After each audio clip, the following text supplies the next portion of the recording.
Hold on, sir. What? Okay, nice. Why is she crying, sir? Why should she cry? Because they killed the husband and the son. The husband and the son. Yes. Now here they buried the husband and the son. Yes. When this one happened? When it happened? In the year, family, I am not. Now first time to happen. Yes. Oh. This is the place that the video went viral. What is the viral video that about the bed Reverend Choma did the... Yes. Oh, I didn't know that it's the recent one. So she lost her husband. Ó dá àwọn eléyìí mo fi kí yín káàbọ̀ sínú ìròyìn tòní o. Ẹkún òṣè kò ní kàn wá, kò ní délé wa o. Arábìnrin tẹ̀ ń wò tí ń yíra mọ́lẹ̀ lórí sàárè lórí tẹ́kù ọkọ rẹ̀ àtàwọn ọmọ rẹ̀ ni o. Ẹni tí ó níṣẹ́ ṣe, ẹni tó serious inú àwọn oníròyìn.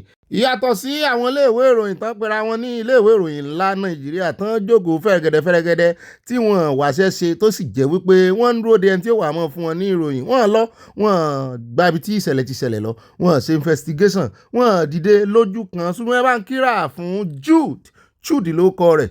Ó gbéra ó lọ síbi tí ìṣẹ̀lẹ̀ ti ṣẹlẹ̀. Ó lóun ò tiẹ̀ mọ̀ kó ṣẹlẹ̀ ni. Àṣẹ lára àwọn ìṣẹ̀lẹ̀ tí Reverend Dachomo tí wọ́n pariwo lé lórí rèé. Nínú rẹ̀ náà ni Gumi tó ń pè ní ṣe Gumi títí ń fẹ̀ fún kiri tí ní irọ́ náà ń pa tó ní pósí nìkan ni wọ́n ń sin òun rèé o, èèyàn kan ní sunkún lórí ìtẹ́kù ọkọ rẹ̀ àti àwọn ọmọ rẹ̀ yìí o, tó sì jẹ́ wípé Jude ó fìdí ẹ̀ múlẹ̀. Ìbànújẹ́ ó kéré ó tóbi kò ní kàn inú ilé yìí. Nàìjíríà ò ní ṣẹlẹ̀ sí negatively. Àwọn ẹjẹ́ kò ń bẹ́ẹ̀ ẹjẹ́ tún tara ṣàṣàkà dé ọ̀dọ̀ Adébáyọ̀ SDP presidential candidate. Ẹ̀hún náà ló tún máa ṣe ní 2027. Ó gahùn sókè ó gahùn sí máìkì àti mú díẹ̀ nínú ìfọ̀rọ̀wérọ̀ ìwà fún yín. Ṣùgbọ́n abala yòókù ọpẹ́lọpẹ́ bá mi òkè ńlá Adédọ̀tun gan ló jẹ́ ń rí mo ní wọ́n wá original rẹ̀. Ó ní mo ti wá rí ìtorí àwárí lóbìnrin wà nǹkan ọbẹ̀ ibi tí ó ti sọ wípé bàbá ń wá àdírẹ́sì Boko Haram. Ó ní Aso Rock ni. Ó ní tí wọ́n bá fẹ́ sẹ́ndì lẹ́tà sí Boko Haram ní ìsìn. Ó ní Aso Rock ní kan sẹ́ndì ẹ̀ sí. Ó ní tí ò bá tẹ Tinubu lọ́wọ́ wípé yóò tẹ àwọn sàbẹ̀ rẹ̀ lọ́wọ́ pé pápápá láàrin ìṣẹ́jú kan wọ́n mú lẹ́tà lé lọ́wọ́ wípé wọ́n ní ṣe bí ìwọ náà ló ní tán bá kọ lẹ́tà sí Boko Haram. Ó ní bẹ́ẹ̀ ni. Kí wàá ní ti Tinubu àtàwọn èèyàn rẹ̀? Ó ní torí pé wọ́n jọ ń ṣe wọléwọ̀de, wọ́n jọ ń jí, wọ́n jọ ń sùn ní gbogbo àwọn tó wà ń di Boko Haram. Ó nínú Aso Rock náà wà. Ó ní gbogbo àwọn ọ̀gá ọlọ́pàá pátápátá ní ìpínlẹ̀ kọ̀ọ̀kan ní gbogbo wọn náà ní nọ́mbà àwọn bandits àtàgbésùnmọ̀mí lọ́wọ́. Mo ní are you okay? Are you alright? Do you know what you are saying? Láti ìjọ tó ti wá sọ̀rọ̀ yóò ti pé ọ̀sẹ̀ kan àmọ́ tí ìjọ pé DSS invite ẹ̀ lórí ọ̀rọ̀ tó sọ yìí. So correct ni ń jọ bẹ́ẹ̀ o. Ìjà àfi ti ara wa gbọ́n náà. The real terrorist is the Aso Villa. The headquarters of Boko Haram is the same address of Tinubu. So if you post a letter to Tinubu, if it doesn't come out on time, Boko Haram will collect the letter and read it and pass it to him. They live together. They work together. They plan together. And they share together. Because the villa, the state house, is where all this criminality is being planned. If you deceive yourself and think that Nigerian army cannot defeat the terrorists, then you don't know Nigerian army. Try and whistle at the wife of a general, and you see how the entire barrack will descend on you. Try and a home minister of FCT could not collect 1 plot of land. You saw how that Navy captain stood his ground there, telling Wike, yes, we are not coming here. But their political money is tied to it. And if you think maybe because I don't like them, which I don't pretend about that, go and read the FCC reports on what Jonathan did with the money he borrowed in the name of fighting Boko Haram. You are a journalist. You saw the trials. You saw the investigation. Who was collecting the money? The money was shared. The politicians, girlfriends, contractors, hospitals. Let's say we're even a nation of cripples. That sometimes in the past, there was no proper polio vaccination. And majority of Nigerians are crippled. We have no leg. We have enough resources to hire mercenaries to kill Boko Haram and terrorists and bandits. 5% of the money we make from gas, looking for LNG, is enough to hire mercenaries. There are countries that are small, like Qatar, Kuwait, and all of that. And they have vast lands. It's impossible for them to raise an army. Because the entire population is like a campus, a university campus in Nigeria. But they hire experts, and their country is still safe. How can Kuwait, Qatar, Bahrain, all those tiny population countries. Our feelings, we can drive anywhere you like. I travel to those countries, I drive day or night in vast open land where nothing to stop you. You want to invade. Nobody is invading them. Your TV station, I've seen you with a number of drones because you like to cover a wedding, a football match, or anything. But the Nigerian police will be using word of mouth to look for bandits and terrorists. They can't even hire a drone. And they have billions. The person Tinubu put as his Minister of Defense, of all the people in Nigeria today that know something about defense, says that bomb cannot enter bushes. That when the bush is too thick, a bomb cannot enter. That's how we can catch terrorists. That is the Minister of Defense. Even in a comedy skit, a Minister of Defense will say, no, this is I can't say it. But he said it. So governors who were known and were accused of being Boko Haram collaborators, they are the ones who put in charge of defense. So if you are a terrorist and your best body is in charge of the army of the other side, won't you go and buy a bottle of champagne and first chill and say, okay, the business has continued? So they're not serious. It gives the feeling to Nigerian people.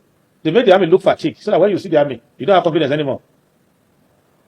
I remember during the time of 2023 election, was late 2022, I was campaigning to Zamfara State. I will go to the border and the army said, sir, you cannot pass. It's night, there's a curfew, nobody can pass here. Yeah. We have somewhere to go. What do you mean by that? They said, Boko Haram on the way. We said, we still have to go. I want to be commander-in-chief of armed forces. How can I not be able to walk around my country again? So if escort us, they said no. So one of my campaign managers, Lawa, said, look, let's go and get a vigilante. And we got vigilante. And they enter our convoy. And we go and we're going and they will say, look at Boko Haram there. And the vigilante came down, chased them, and they were running and we passed. And I came back and I gave an interview on TVC that, hey, this is a scam. I went somewhere 2 days ago, and the army told me nobody can pass. And I took vigilante and we chased them away and we passed. That was far back at 2022. ẹ wo ẹ sáwọn bínú pé a tún pẹ́ lórí eléyìí náà ó ní í ṣe pẹ̀lú eléyìí tá a mú wá lánàá lórí ọ̀rọ̀ Metawale ẹ tún wá wo gbogbo insight tí Adébáyọ̀ tún fún wa ẹ wá dúró ọ̀rọ̀ ńlá gbáǹkọ́bí tó sọ̀dà lẹ́wìí pé wọ́n ń tàn wá ní ìṣe scam wọn Boko Haram yóò tó gbogbo nǹkan ń pè wọ́n ni wọ́n ń gbinrúgbìn burúkú hàn náà ń bomi rin nígbà òjò nígbà ẹ̀rùn nígbà ọ̀dá pé àwọn gangan náà fi ń ṣe bísínẹ́sì bẹ́ẹ̀ bá post lẹ́tà headquarter Boko Haram ó ní Àbújá náà ti gbà á aṣáàdúpẹ́ wípé ìkànnù wọn ti lé lọ eléyìí tó ní bọ́ǹbù lè dé ọ̀dọ̀ àwọn ISWAP ó dẹ̀ ẹjẹ́ á tẹ̀síwájú kà síwájú ẹjẹ́ á dé ibi tí ìṣẹ̀lẹ̀ kan ti ṣẹlẹ̀ lórí ọ̀rọ̀ agbésùmọ̀mí náà ni tá a sì gbọ́ wípé wọ́n rí ikú wọn he lẹ́sẹ̀ ògbèjì kọ́tì àwọn fìjìláńtẹ́ tí bàbá yìí náà dárúkọ wọn náà ń pa wọ́n ní ìsìn àwọn iléeṣẹ́ ológun wa ń kọ́ ó dá Borno náà ń lọ ní Merari a lo fídíò yìí ní on the 8th bí ìjà àrùn àbíjẹfà kan on the 8th lásà lò sá tí a sọ wípé àwọn ISWAP wọ́n lọ síbẹ̀ pé wọ́n fìyà jẹ àwọn ọmọ iléeṣẹ́ ológun Nàìjíríà bó tiẹ̀ jẹ́ wípé àgbọ̀pọ̀ pa kankan nu wọn ṣùgbọ́n wọ́n gba gbogbo nǹkan tí wọ́n fi ń ṣe ẹ̀ṣọ́ àti tí wọ́n fi ń dáàbò bò lú wọ́n gbà lọ́wọ́ wọn wọ́n sì display ẹ̀ tán kọ donated by Borno sára kan nu pick up àwọn àmì ẹ̀ ti rántí wọ́n ní ìkànnù army military base míì tó wà ń Borno ní Merari náà wọ́n náà bá tún gbàbẹ̀ lọ wọ́n ní ṣùgbọ́n lọ́tẹ̀ yìí àwọn task force àwọn joint task force àwọn vigilante àtàwọn ọlọ́pàá wọ́n náà dislodge wọ́n ní ìrànlọ́wọ́ àwọn ológun náà wà ń bẹ̀ ṣùgbọ́n wọ́n ní àwọn vigilante gangan náà ń ṣiṣẹ́ jù ní ìsìn wọ́n náà dislodge wọn mo ní kò sẹ́ni tó lè mọ ìyá ọ̀sọ́jọ́ sọ lọ kò sẹ́ni tó lè mọnú jù mọnú oko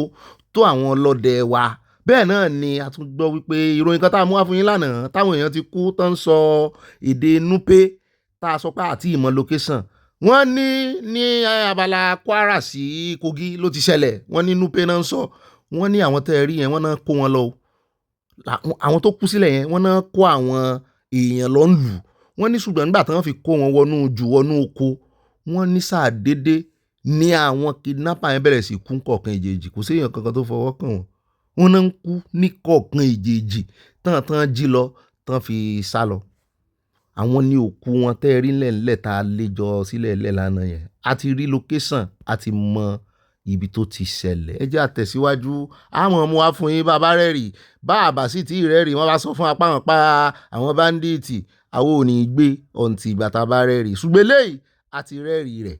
Nigeria was bought. Literally bought. Okay.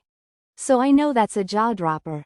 Because I didn't know this until I did a bit of digging, yes. Before Nigeria became a country. Ẹ jẹ́ ń gbàmọ́ lẹ́nu tí ń sọ̀rọ̀ bíi bèbí àfẹ́ lo voice arábìnrin directly ni ó ní 1899 ó ní wọ́n ra Nàìjíríà ní ó ní £120 million equivalent iye tán ra Nàìjíríà nìyẹn o mo níbo ló ti gbọ́ o ó ní kìí ṣe pé wọ́n ra lẹ̀ àbí wọ́n ra àwọn èèyàn ó ní ṣùgbọ́n wọ́n ra bí wọ́n sì mọ̀ ṣe ìjọba lé wọn lórí wípé a fún yín ní òmìnira lóòótọ́ ṣùgbọ́n òmìnira tá a fún yín òmìnira ẹnu orí ahọ́n ni o abẹ́ wa lẹ́sì wà ẹ lè lọ wá fún yín láàyè lè lọ celebrate òmìnira yín o ṣùgbọ́n àwa la mọ̀ bá sì mọ̀ rúùlù yín ọ̀nà tá a ti fẹ́ gbégbá náà ni wípé a fi yín sábẹ́ àhámọ́ àwọn tá a mọ̀ pa lè control ó ní 1914 ó ní 250 ethnic more than 400 languages náà ló wà ń bẹ̀ o ó ní ṣùgbọ́n colonial basket tí wọ́n ń kún wọ́n ń kórè wọ́n ń ṣe bó ṣe wù wọ́n abálájọ tí kan nú wọn wá láìpẹ́ yìí sí Nàìjíríà former PM wọn tó sọ wípé àwọn ń kó ọtí wá fún Nàìjíríà ṣùgbọ́n àwọn fi ń gba nǹkan àlùmọ́ọ́nì àwọn fi ń gba epo rọ̀bì lọ́wọ́ Nàìjíríà mo kàn ní ayọ́ọ̀lù ní arábìnrin ó sọ̀rọ̀ tó pọ̀ insight ẹ̀ is a top notch ṣùgbọ́n àwọn tí ó gbọ́ àwọn tí ò ní gbọ́ wọn ní. lóòótọ́ ká ní ìdíyelé tí wọ́n ra Nàìjíríà kì í ṣe lórí ilẹ̀ àti lórí àwọn èèyàn tó wà ń bẹ̀ ṣùgbọ́n nígbà tán bá ti ra freedom yín tán ra liberty yín kí ló tún wá kù fún ọmọnìyàn tí ò bá ní freedom inú àhámọ́ ló wà nù. olóyè ni ó yẹ ọ̀mọ̀ràn ni ó mọ̀ ẹ jẹ́ àtẹ̀síwájú ẹ jẹ́ àpò òǹbẹ́ ó ṣe o arábìnrin yìí ọ̀yẹ́ ọ. ẹ jẹ́ wá yà lọ́dọ̀ akálòlò kan ọmọ Fúlàní tí mo sábà sọ̀rọ̀ ságbọ̀n ẹ ti mọ̀ akáyín ọmọ Fúlàní ẹ ti mọ̀.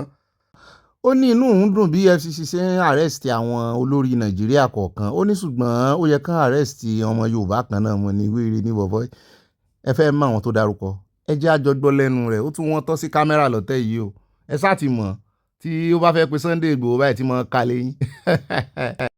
I see what EFCC are doing a good job for arresting former Attorney General, Labour Minister, that is Ngige and Malami, and also Hadi Sirika is a good one. Then with Timi Silva. What of Fashola? Fashola was the minister of 3 ministries. What does he do? Nothing. He was not called on. Fine is a good one. Tunde Ojo, the Minister of Interior, EFCC, you invite him, he refused to come. Why you not arrest him? You don't have any immunities.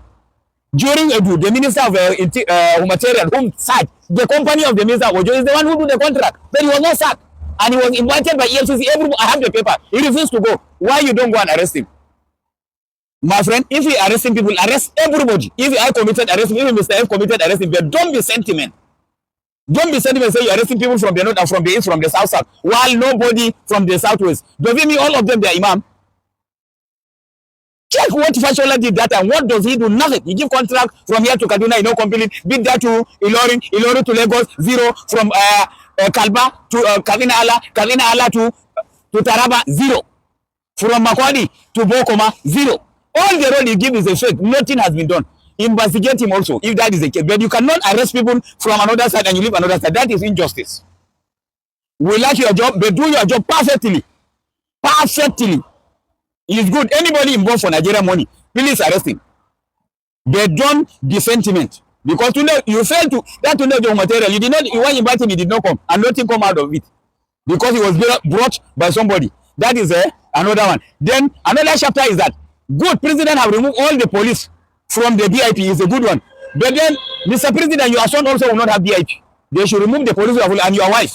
First lady is not elected, Mr. President. She is not elected. So hence she is not elected and he removed the protocol. Fine. They should remove all the protocol by everybody. Let them use civil defense. We accept that. So that we will know actually you are doing the job, Your Excellency. Then, the other one is that retire Inspector General of Police. Let him go home, Your Excellency. Retire Custom Controller General to go home. Civil defense, let him go home. Prison, go home. Immigration, go home. All those people have to retire. There's no way you serve your yes and do another person's service. I see some people, some other organizations say they should extend chairman for Audi, the civil defense. On what? On what? No promotion, no good payment, no building, nothing. náà lẹ ti gbọ́ yẹn àwọn akọni ń bá wí àwọn tó ń bá wí mọ́ra wọn yóò sì dá kán dá lóhùn fúnra wọn bóyá BRF yẹn Babátúndé Fáṣọlá ó fẹ̀sùn kàn án ó ní gbogbo iṣẹ́ tó ṣe ó ní scam ni bóyá yóò wá dá lóhùn àbí fake scam the same thing náà ni synonyms. àyà ní lẹ́yìn yún o àwọn ọ̀rọ̀ míì tó tún sọ pàápàá jùlọ nípa kán withdraw ọlọ́pàá lẹ́yìn ọmọ rẹ̀ àti tìyàwó ààrẹ pé kán withdraw mo ní sọ ní òkò sọ ni. ọ̀dà o ẹja fún yín lọ́pdẹ̀tì lórí ti bọ̀dà wá sí bó ti jẹ́ pé ẹ̀kúnrẹ́rẹ́ rẹ̀ ń bọ̀ nínú abala ń bá ráàyè níbi tí olórí ẹbí Fúsẹ́ngbúwà tó ti ń dọ́gbọ́n ta sí bọ̀dà wá sí bẹ́ẹ̀ náà ló gba àwọn yòókù náà mọ̀ràn wípé kó ní kálukú kan rí ìdìrà ò kì í ṣe ẹrù ọmọdé ní jíjẹ Àwùjalẹ̀ o pé ẹrù tí èèyàn mọ́ rù tí ọrùn mọ́ wọ̀ yàn ni pé kán rè múra o bẹ́ẹ̀ náà ni a gbọ́ pé wọ́n ti sún ọjọ́ tí wọ́n fẹ́ nominate ẹni tí ó jẹ Àwùjalẹ̀ ṣùgbọ́n ẹjẹ́ àkọ́kọ́ gbọ́ ilé ìka tó gbọ́ dẹ́ndé ọ̀rọ̀ àti ìtàn tó jálu ìtàn nẹ́tíwọ̀kì jálura wọn nu abalẹ̀ ń bára yìí. àní sọ fẹ́ gbọ́n kò má dábúrò ẹ̀ ló ń ṣòmù tán rẹ̀ ààyè tí àbúrò ní òní ẹ̀ ní ẹ̀gbọ́n máa ní o kólúkúlùkù lọ dílé ẹ̀mú dáadáa kó dẹ̀ tọ́jú ara ẹ̀ dáadáa torí oyè àtàfẹ́jẹ nǹkan kò ń ṣe oyè kékeré o ọ̀rọ̀ ọlọ́ba níbi kankan kò ń ṣeré ọmọdé o ẹni tó bá jẹ́ pé kìrìsìtẹ́nì ni kó má jìnnà sí pásọ̀ ẹ̀ o kó máa ṣàdúrà fún lójoojúmọ́ kó máa gbàwẹ̀ fún o kẹ́fù má mu kéèdì má dì í kẹ́fìbọ̀dì múra gan o kó dẹ̀ máa gbàdúrà nígbà gbogbo o kó máa gbàdúrà o kẹ́fù má mu òun kó má lọ síwájú plane tó fẹ́ gbé kórìn lẹ̀ ọlọ́run kó máa ṣọ́ gbogbo wa o. sẹ́yìn náà gbọ́ bí tí bàbá parí ẹ̀ sí kó mọ̀ lọ síwájú plane tán gbé sílẹ̀ Wàsíù ní bá wí ó dáa ẹ gbọ́dọ̀ ń dé ọ̀rọ̀ nínú Abala ń bára yìí kí ló fa 20 million ibo ló ti jẹyọ olórí àná kí ló dé gan ó dáa ẹ jẹ́ àfimọ́ bẹ̀ ná bí olúfimọ́ ẹ jẹ́ àwa dé ọ̀dọ̀ ìkànnì àwọn ọ́fíìsà FRSC tí gbogbo àwọn èèyàn ti ń gbé kùndùsì fún wípé bó ṣe yẹ kán ṣe mọ́ ṣiṣẹ́ rè pé gbogbo ìgbà náà kàn náà mọ̀ mú yàn pé ààyè àlàyé wà ẹgbọ́ sán lè ṣàlàyé báyìí fún èèyàn Nàìjíríà. bàbá wa rẹ̀ ń tó ṣe é bọ́sẹ̀ mọ́ ṣe ń lo èbò ẹ̀jẹ̀ agbẹ́kùndùsì fún. He told you that your tire has expired. Even the one that's the one at the boot, the spare one expired. Yeah, that one serves the same purpose as the one that you're using now. Now, in case of emergency, at any point, your tire supposed to be in the same form in use of the one that is in the spare. So even if you have not used it before, even though you have not used it at all, even though it's still in the factory, the people that manufacture it, they say 4 years. They put it, the manufacturing date is not for fancy. They put it there because they say the material there get worn out. I mean, get expire or get weak after 4 years. Whether used or not used, that's why the expiring date come into place. They put it there so that you don't. Life is not. You can buy tire, but you cannot buy life. You cannot buy disability. You cannot buy a new leg. You cannot buy new hand. And you can't tell how much damage it can cause. You cannot tell how much damage you can cause. So it's supposed to avoid it. Better you do the one that you can do, which is replacing the tire that have expired, which is the best thing for you. Have a nice day. Thank you very much. Thank you, sir. abẹ́rẹ́ wípé ó ṣènìyàn ó sọ ọmọlúwàbí bí gbogbo wọn bá lè mọ̀ ṣe báyìí àti agbófinró lójú títì àti àwọn ọlọ́pàá gbogbo wọn pátápátá tán bá lè tiẹ̀ mọ́ fààyè pé wọ́n bọ́ ọmọ Nàìjíríà sọ̀rọ̀ báyìí nítùbínú bí ibà dáa ìtúgó ìlọ́nwó ẹja kó ń bẹ́ ẹja dé sílò ní Ọ̀tà lọ́hùn lọ́dọ̀ Bíṣọ́pù Oyèdépò níbi tí àwọn èèyàn ti kọ́fìrí ìkànnù àwọn gómìnà yín níbi tó ti ń ṣe ọ́ṣà wọn ló dúró gbẹ̀ngbẹ̀ngbẹ̀ng náà ni mo láwọn tí wọ́n ń sọ ń kọ́ àwọn security protocol sáà náà ó dúró tì ní okùn ṣe olúwa wa. ó dáa ní báyìí ẹja rè gbọ́ advice lẹ́nu kan náà àwọn former senator yín senator Sanni Shehu níbi títí ń gahùn sókè wípé bọ́wọ́ bá tẹ bandits wípé kán fìyà jẹ kán pa ni kán fòfin mú pé kò sí pé wọ́n ń dárí jì wọ́n mọ́. Bandits and terrorists should not be pampered. They are enemies of this country and must be fought and must be defeated.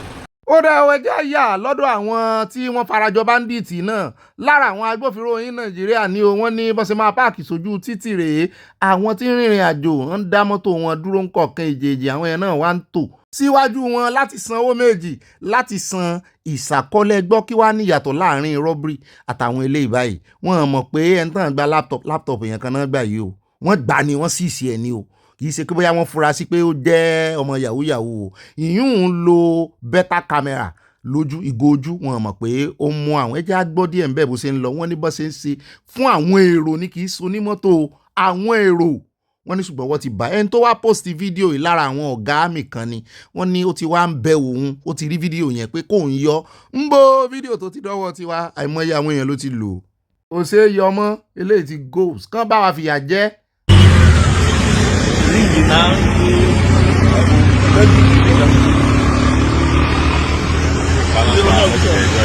Yeah, I'm doing it. Where are motor? Yeah. You are No. No, let me follow come. Belongs to who? The vessel belongs to who? My sister.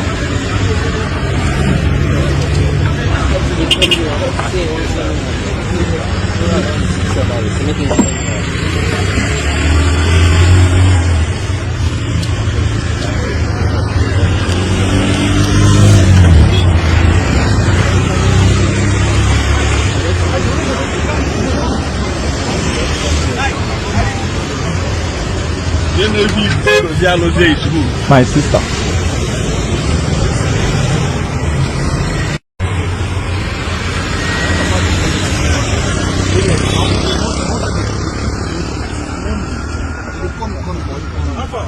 Hello, sir. Alpha. They confirm. Yes, sir. Not confirm. Yes, sir. Okay, sir. Alpha, I not do the 100 again. Oh, yeah. The 30% now, add you. I think come on, the person even send the money. Let me this guy come. Make him come. So long, man.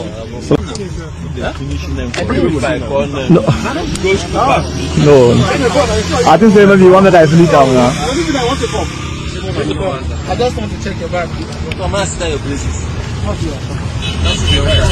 abẹ́rẹ́ nǹkan mi ò rí yàtọ̀ láàrin wọn àtàwọn bandits àtàwọn alónilọ́wọ́gbà àwọn olè torí ìbọn tán gbé dání náà ni wọ́n fi ń àyájẹ àwọn èèyàn mi rò pé àwọn ọ̀gá wọn máa ń sọ pé kán mọ̀ dáwọn èèyàn dúró kán mọ̀ yẹ fóònù wò kán mọ̀ yẹ láptọ̀pù wò mọ́ ìkànnù wọn sọ sáà ní fọ́nrán yẹn àyá ìwọ̀n rò pé kò lélẹ̀ ti ṣẹlẹ̀ ṣùgbọ́n ìkànnù wọn sọ ẹ bá ń tẹ̀ sí ìkànnù anyone tó bá sọnù àwọn ọ̀gá wọn ẹ bá ń tẹ̀ sí ká gbọ́. And lastly, some people put me on TikTok. I don't do TikTok, where I said it that no policeman should search your phone on the road. I still stand by it today. The youth, build the youth, build the youth. ó dá wa àti kò ní àkàtà àwọn ọlọ́pàá jurisdiction wọn náà láti wá o arákùnrin kan tí máa ń ṣe fídíò mọ́tò òun ló ṣe fídíò kan lọ́jọ́ sí tó rè ya fídíò pásítọ̀ adéfarasin tó fi yọ kinní kan tó jọ ìbọn sí arákùnrin ló ṣe fídíò yẹn ó rí mọ́tò yìí ni ó lóun ó wá bẹ̀rẹ̀ sí hype mọ́tò ìgbà tí ẹni tó ní mọ́tò fi wind down lábárí ọlọ́pàá ń bẹ̀ làṣírí bá tú wọn bá fọgbà yán gan hype ló fẹ́ hype pé kó ń dá lóhùn wọn náà ti mójú ọlọ́pàá ìwé pé kí ló sì ń wá lọ́dọ̀ celebrity ṣé bọ́n ti withdraw wọn ní ẹ̀yìn àwọn celebrity àti VIP wọ́n lè mi ò mọ̀ sí o yóò ṣàlàyé ara rẹ̀ o ibi tá a ti wá ń sọ yẹn lọ́wọ́ náà ni pásítọ̀ kan náà àwọn tí wọ́n ṣe mí. ẹ rojú rẹ̀ ní ìsìn ṣètò kú ìyá rẹ̀ ìyẹn kọ́ la wá sọ kò sí tó kàn wá.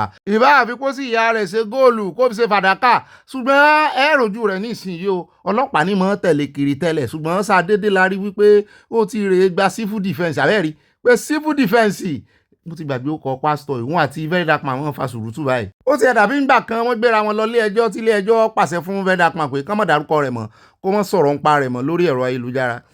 pásítọ̀ Fùfúdé àbí kí ni ń jẹ́ náà Fùfúyìn àbí Fùfúdé Fùfú sáwàánú kọ rẹ̀ ẹ wá wò báyìí òun ti gbọ́n tiẹ̀ àárọ̀ ọlọ́pàá lẹ́yìn rẹ̀ mọ́ ó múlẹ̀ díẹ̀ dọ́dọ̀ àwọn èèyàn ọlọ́ àwọn jíò yìí o ó ń jọ bí ẹni wípé oníkálukú ti ń wá ọ̀rọ̀ kan fi ṣàdá civil defence láàrin wájú rẹ̀ ìbò ti ẹ̀jẹ̀ pé ó ń jọ bí ẹni pé ìyún náà gbébọn dání.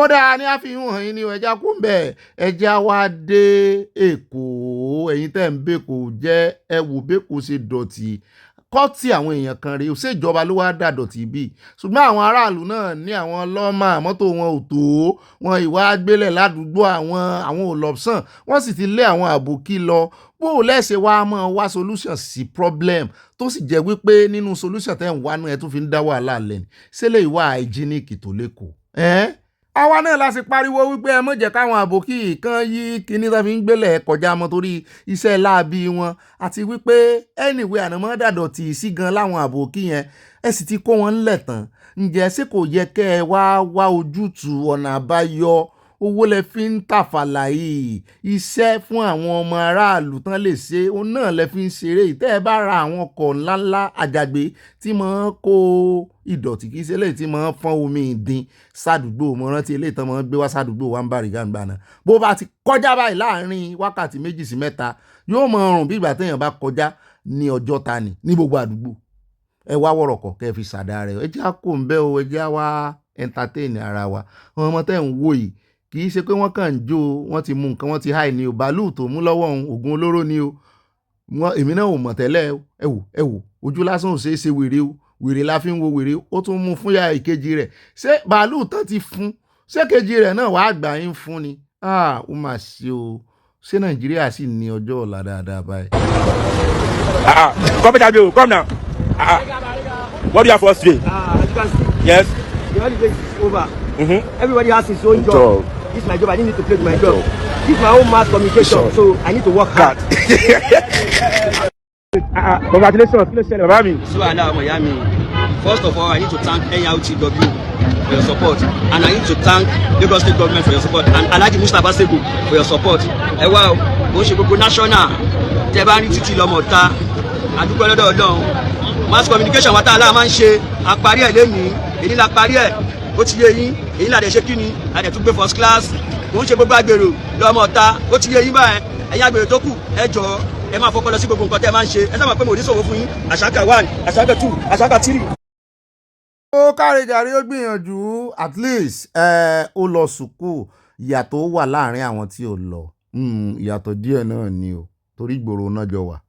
ọ̀rẹ́ ẹjẹ́ afúnfẹ́rẹ́gẹ́rẹ́ ẹjẹ́ wọnú ṣọ́ọ̀ṣì lọ ọ̀la náà ní Sunday ṣùgbọ́n Sunday tí ó bá dáa sátidé láti mọ̀ lọ́dọ̀ primate amúròyìn kan wá fún yín lánàá ẹ̀ tí ì rí nǹkan kan bẹ́ẹ̀ bá rí messages upon messages tí bàbá yìí àti Adélabú tó fẹ̀sùn kàn wọ́n àtọ́jọ́ exchange àṣírí sàtìtú ṣùgbọ́n àwọn pásítọ̀ kọ̀ọ̀kan náà ti ń sọ̀rọ̀ sókè ẹjẹ́ àkọ́kọ́ gbọ́ díẹ̀ káfí lé ìdomi tútù wájú lẹ́nu pásítọ̀ Báńwò ká tó bá yòókù nú àkójọpọ̀ ìròyìn ẹ máa wẹ̀ enlightened. I woke up this morning to the shocking news that Adelabu, our Minister of Power, has petitioned the DSS, claiming that the popular primate Ayodele that we know had asked him for over 150 million naira in cash and kind to get God to show him mercy to become the governor of Oyo State. And before you can even say, the primate himself had fired back and said, oh no, I didn't ask him for 150 million naira for myself. I only told him that if he wants it badly enough, he should go and buy some musical instruments and some cash to the church so that God's mercy will speak for him.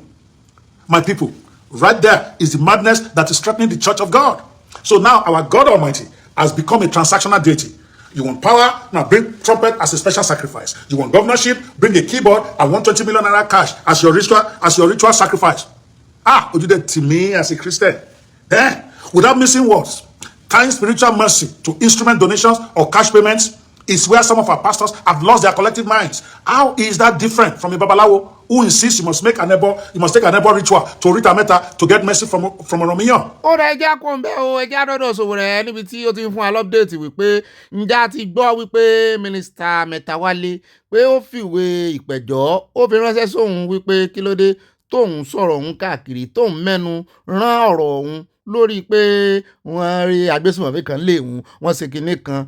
Bẹ́ẹ̀ náà ni a tún gbọ́ wípé ìkànnà àwọn pásítọ̀ orí agbágbé ẹ̀rọ ayélujára Sùlàlá wọ́n ní òun náà ó fìwé ìpẹ̀jọ́ ránṣẹ́ wípé wàhálà kan ṣẹlẹ̀ nígbà kan tán ní Sowore náà gbẹnu sí àti ilé ìwé ìròyìn rẹ̀ Sahara Reporters pé wọ́n lóun ṣe fake miracles pé kó wá rojọ́ òkè kankan mọ́ bẹ̀ òun ṣùgbọ́n Sowore náà bá bẹ̀rẹ̀ sí tú pẹrẹpẹrẹ ọ̀rọ̀ ló máa ń sọ history tá a mọ̀ tẹ́lẹ̀ lọ́dún kan sọ́dún kan báyìí ló ṣẹlẹ̀ igbádogójì mo ní Sowore lẹ́fẹ̀ẹ́ bá fẹ́ wà lẹ́nu bí ẹni tí ó bá tilẹ̀kùn gbọ̀ngbọ̀n yóò jẹ́ gbọ̀ngbọ̀n ni o nítorí Sowore ìṣẹ̀ràn rírọ̀ o ẹ̀ ń bá ti rẹ́dí ẹjọ́ kó gbé Sowore lọ ilé ẹjọ́ àmọ́ fún yín lábọ̀ àmọ́ jẹ́yìn ní o lórí update bó bá ṣe ń lọ.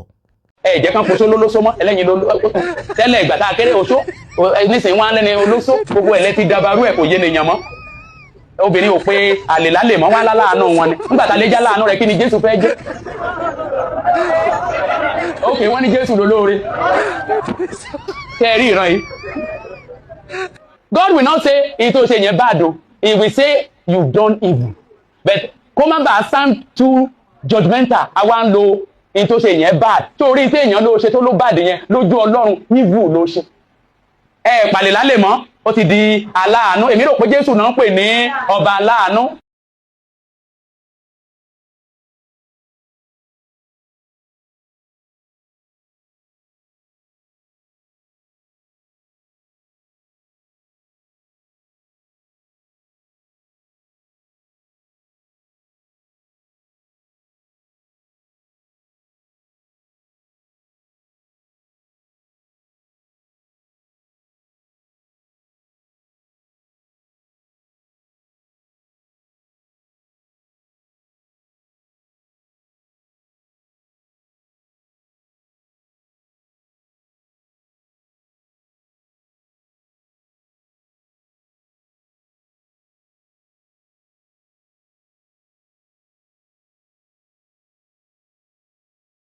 ẹ wò lórí ọ̀rọ̀ ẹ̀sùn tí wọ́n fi kan Metawale, ìkan lára àwọn ìyè kan Bello Turji tó jẹ́ olórí agbésùmọ̀mí ní apá ti Sokoto lọ́hùn, wọ́n lòun ni ó jáde sọ̀rọ̀ tí ó ní òun náà àwọn náà ń gbọ́ awuyewuye bí ṣe ń lọ ń gbòòrò kan náà bá ń dá sí o wípé àwọn ò ní deny pé ọ̀rọ̀ owó tí ń bojú ọ̀rẹ́ jẹ́ ló sún àwọn débi ìbọn tán ń kó láwọn lọ́wọ́ táwọn fi ń ṣe iṣẹ́ ìbàjẹ́ pé ọwọ́ wọn ló ti wá. Àwọn ò ní deny pé wọn kọ́lé fáwọn, àwọn ò ní deny pé wọn ra mọ́tò fáwọn, pé ilé tán kọ́ fáwọn náà ilé ìjọba àwọn ò lè gbé bẹ́ẹ̀ nítorí ìdágìrì kán mọ́ bá má wọn tàbí kán mọ́ gbẹ̀yìn gbẹbọjẹ́ fún àwọn, pé inú gbó inú jù náà wà ó wípé nítorí owó náà ṣe ń ṣe gbogbo ohun táwọn ń ṣe o.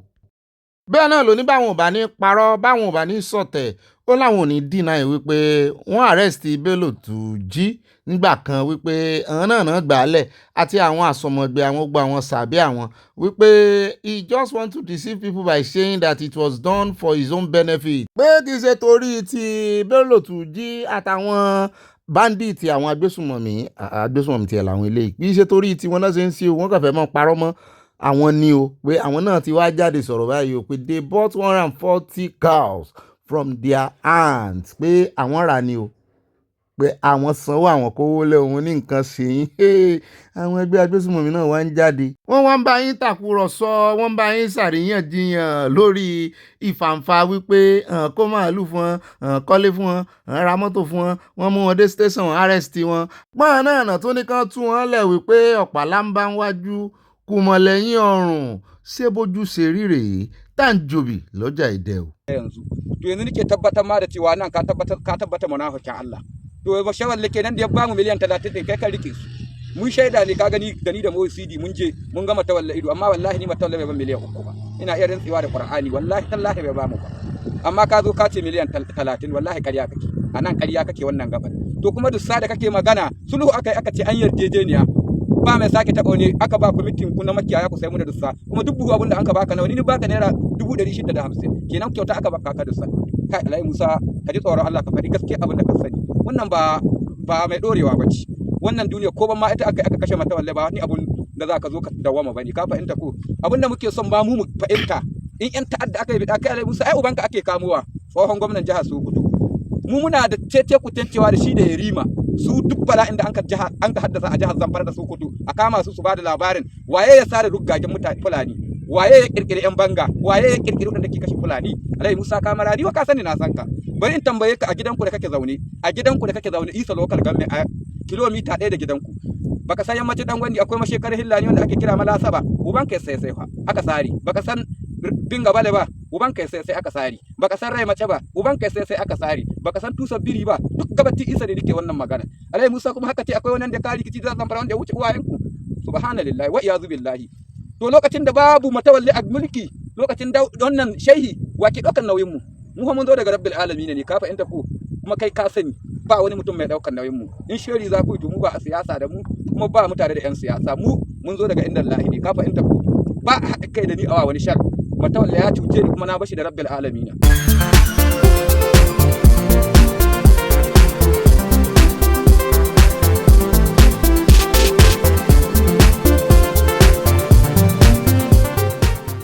Àní nínú òbí ẹni pẹ̀lú aya ẹni, ẹgbọ́n èwo ló ṣe pàtàkì tó ṣe kókó? Óyá Chief Commander ẹ ṣé àdúpẹ́, àmọ́ a ò gbọ́dọ̀ fọ̀rọ̀ òbí wé táyà ẹni, a ò dẹ̀ gbọ́dọ̀ fọ̀rọ̀ aya wé tòbí ẹni, torí ohun tí òbí lè ṣe ìyàwó ò lè ṣe yẹn, ohun tí aya lè ṣe òbí ò lè ṣe yẹn. Àmọ́ nígbàkúgbà ká máa rántí pé ipòkípò ta lè wà, lọ́jọ́ jíjẹ lọ́jọ́ àìríjẹ, nínú ìṣòro tàbí nínú ìgbádùn, òbí ẹni lòbí ẹni. Mo ti fẹ́ dájà alẹ̀ kò lè dájà alẹ̀ ẹ wo ìmọ̀ yí sọ̀tún yí sósì ni ìmọ̀ kọjú sí èèyàn bí ìlú gangan ni, iwájú tó sì kọsẹ́ lòmíì ẹ̀yìn ni lọ́dọ̀ ẹlòmíì. Ntí bàbá wa Òbí Commander dúpẹ́ lọ́wọ́ yín fún àwọn orin gbàǹkọ̀gbì, orin tí máa ń kọ̀yàn lọ́gbọ́n tẹ́ fi ń gbé wa débẹ̀. Òun náà ni wípé gbogbo bó ṣe lè ṣẹlẹ̀ láàrin ẹni tí èèyàn fẹ́ àtòbí èèyàn, wípé òbí èèyàn wọn lè kọ̀yàn, òbí náà ń kọ̀yàn, òbí ń kọ́ ẹlòmíì o.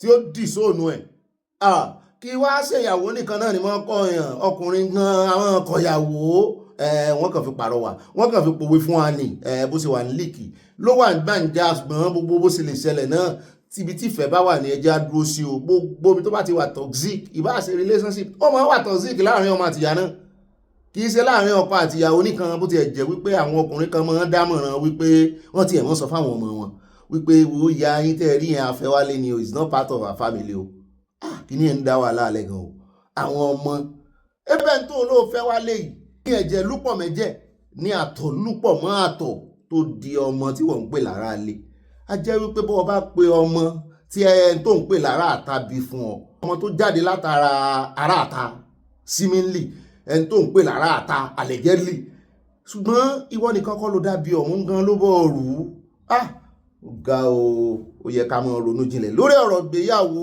ṣùgbọ́n àwọn obìnrin míì náà wọn jẹ́ ọ̀rọ̀ sọ pàápàá tí nǹkan bá ti sáfẹ́rẹ́ báyìí wọ́n ti túlẹ̀ ẹ̀ bá ń gbọ́ túlẹ̀ bí orin Davido ṣùgbọ́n mo tún wá dùn orin bàbá wa ìyẹn king of music Dr. Saheed Òṣùpá níbi tó ti ń kí bàbá tó ń kí mọ̀mọ́ bẹ́ẹ̀ náà ni wọ́n ń kí ọkọ wọn ń kí aya ṣùgbọ́n nígbà tán kí bàbá tán wọ́n dúpẹ́ wọ́n kí ọlọ́run nígbà tán dórí mọ̀mọ́ wọ́n wá túlẹ̀ ìyìn náà kíkì náà pọ̀ oríkì náà pọ̀ wọ́n ní bàbá ẹ̀yin lẹ já epo sínú mọ́tò lóòótọ́ ṣùgbọ́n mọ̀mọ́ gangan lọ lọ́kọ̀ pé bẹ́pọ̀ bá rè tán nu mọ́tò tàbí tí mọ̀mọ́ bá decide páwọn ò gbé àwọn wáyé bó láti délé ayé gbogbo wọn náà ló yẹ ká mọ̀ kíra fún àti bàbá àti ìyá bó ti jẹ́ pé wọ́n máa ń yan àwa bàbá jẹ àwa sì ní ìlà ìlò wa pọ̀ lórí ẹbí mo wá dúpẹ́ lọ́wọ́ gbogbo bàbá bẹ́ẹ̀ náà ni mo gbàdúrà fún gbogbo bàbá pátápátá bàbá tó wà responsible ni ó wo àwọn bàbá tó dúró ńlé àwọn bàbá tán wo gbogbo òjì tó jà tán jẹ́ kó dominú àgbọn nù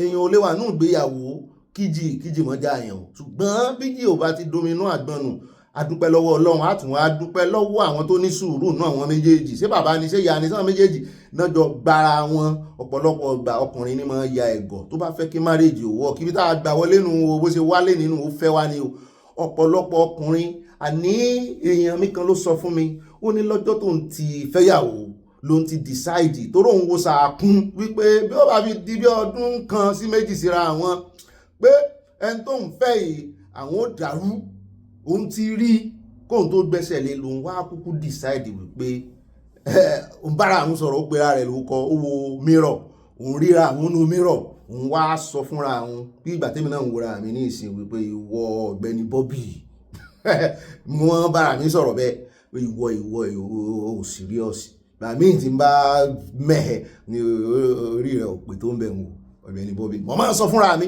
Ọlọ́run sọ fúnra àwọn wípé ó yẹ̀gọ̀ o bóun ṣe ń bára àwọn wínú mìíràn náà rí pé ó ya ẹ̀gọ̀ òun wá ń bira àwọn léèrè pé ọdún mélòó ló ń fẹ́ fi yẹ̀gọ̀ pé iye ọdún tó o bá fẹ́ kí gbéyàwó rẹ̀ last náà ló fi yẹ̀gọ̀ ló ń bá deliberate ya ẹ̀gọ̀ òun lọ́ mọ́ gbogbo ìgbà ló mọ́ ṣe sọ́ọ̀rì àṣìyàwó òun mọ̀ ó ní lẹ́yìn ọdún mẹ́wàá tán fẹ́ra àwọn níyàwó òun tó wá ṣe I love you kò sọ́rí níyàwó òun tó wá dì mọ́ òun ló ń ṣẹ̀wá rí wípé òun yẹ̀gọ̀ ni òun decide ni ó dá o ẹni kéèyàn yẹ̀gọ̀ ò dá gbogbo èèyàn ọkùnrin ó ti yé yín bàbá wa Adébẹ̀rọ̀ Kẹ́hìndé wọ́n ṣàlàyé fún wa wípé káwọn kan wá kẹ́kọ̀ọ́ wọ́n ní kí èèyàn kan wá kẹ́kọ̀ọ́ lọ́dọ̀ àwọn lọ́jọ́ sínú comment section bọ́n ṣe ń sọkọ obìnrin sùúrù la fi ń sọkọ obìnrin bí tá a gbà wọlé nu àní waste time lórí kíkira wa mọ́ ẹ mọ́ wọ̀rí tí ń wò pa àti pẹ́jù lórí ẹ̀ ṣùgbọ́n necessary bọ́lọ̀ ń ṣe ni ó wálé nínú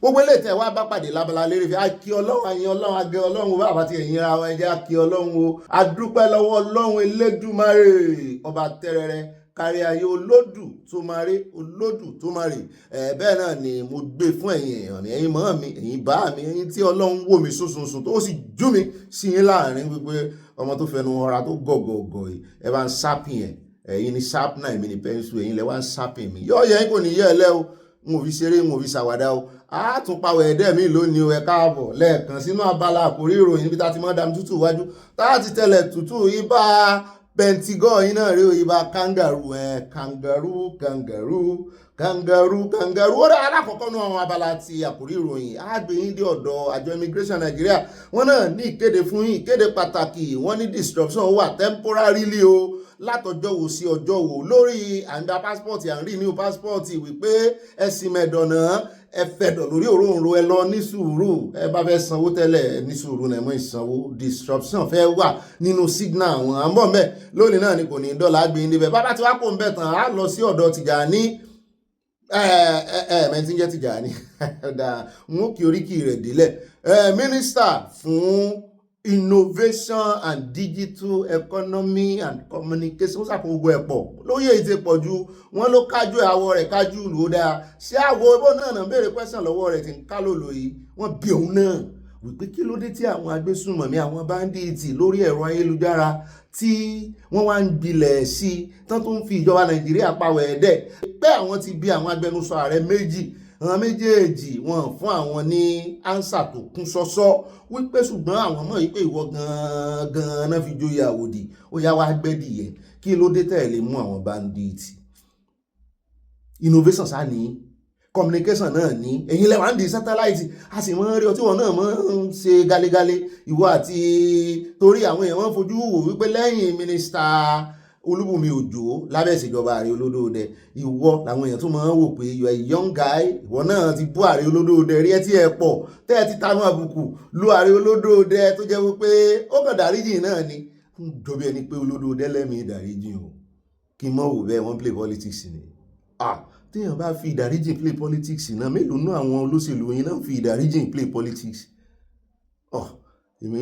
Olódòdẹ tí mi ń wò yìí ó lẹ́mìí ìdáríjì o káwọn ti conclude ó dá ẹja mẹ́nu lé ọ̀rọ̀ ti Tìjàní Minister of Communication Innovation and Digital Economy ó fún wa ní ìdáhùn o ìdáhùn rẹ̀ ò tẹ́ wa lọ́rùn à ń bọ̀ ń bẹ́ẹ̀ abádẹ́nu àkójọpọ̀ ròyìn àfẹ́pẹ́ nínú abala àkórí ìròyìn mọ́ bàbá ti wá kó ń bẹ́ tán wẹ̀ẹ́dẹ́ tí mo promise yín à ń padà lọ Rivers tẹ́ bá ń gbọ́ season 2 ó ti bẹ̀rẹ̀ àmọ́ yọ̀ nǹkan kan gbọ́ wọ́n mọ̀ ní ń tá a lérò pé ó ti tán wọ́n ní wọ́n tí ìjẹ́ tán ó sì kù o fìrìfìrì la sì rí o wọ́n ní àṣẹ̀ṣẹ̀ fẹ́ rí di mẹ́ntì gangan ní láàrin Fubara àti Wike o àwa sì ti ń bú Fubara ọ̀rẹ́ dí pé ó náà ti jẹ́ dodo kò lè sòdodo mọ́ ó tún wá rìn gẹ̀rẹ̀gẹ̀rẹ̀ rí ẹni ẹgbẹ̀ ń dùn ó tún wọ́ ọmọ onídòdò tó ra dòdò lọ́wọ́ rẹ̀ ó tún ní ó sí dodo ó tún fọwọ́ dòdò tó jẹ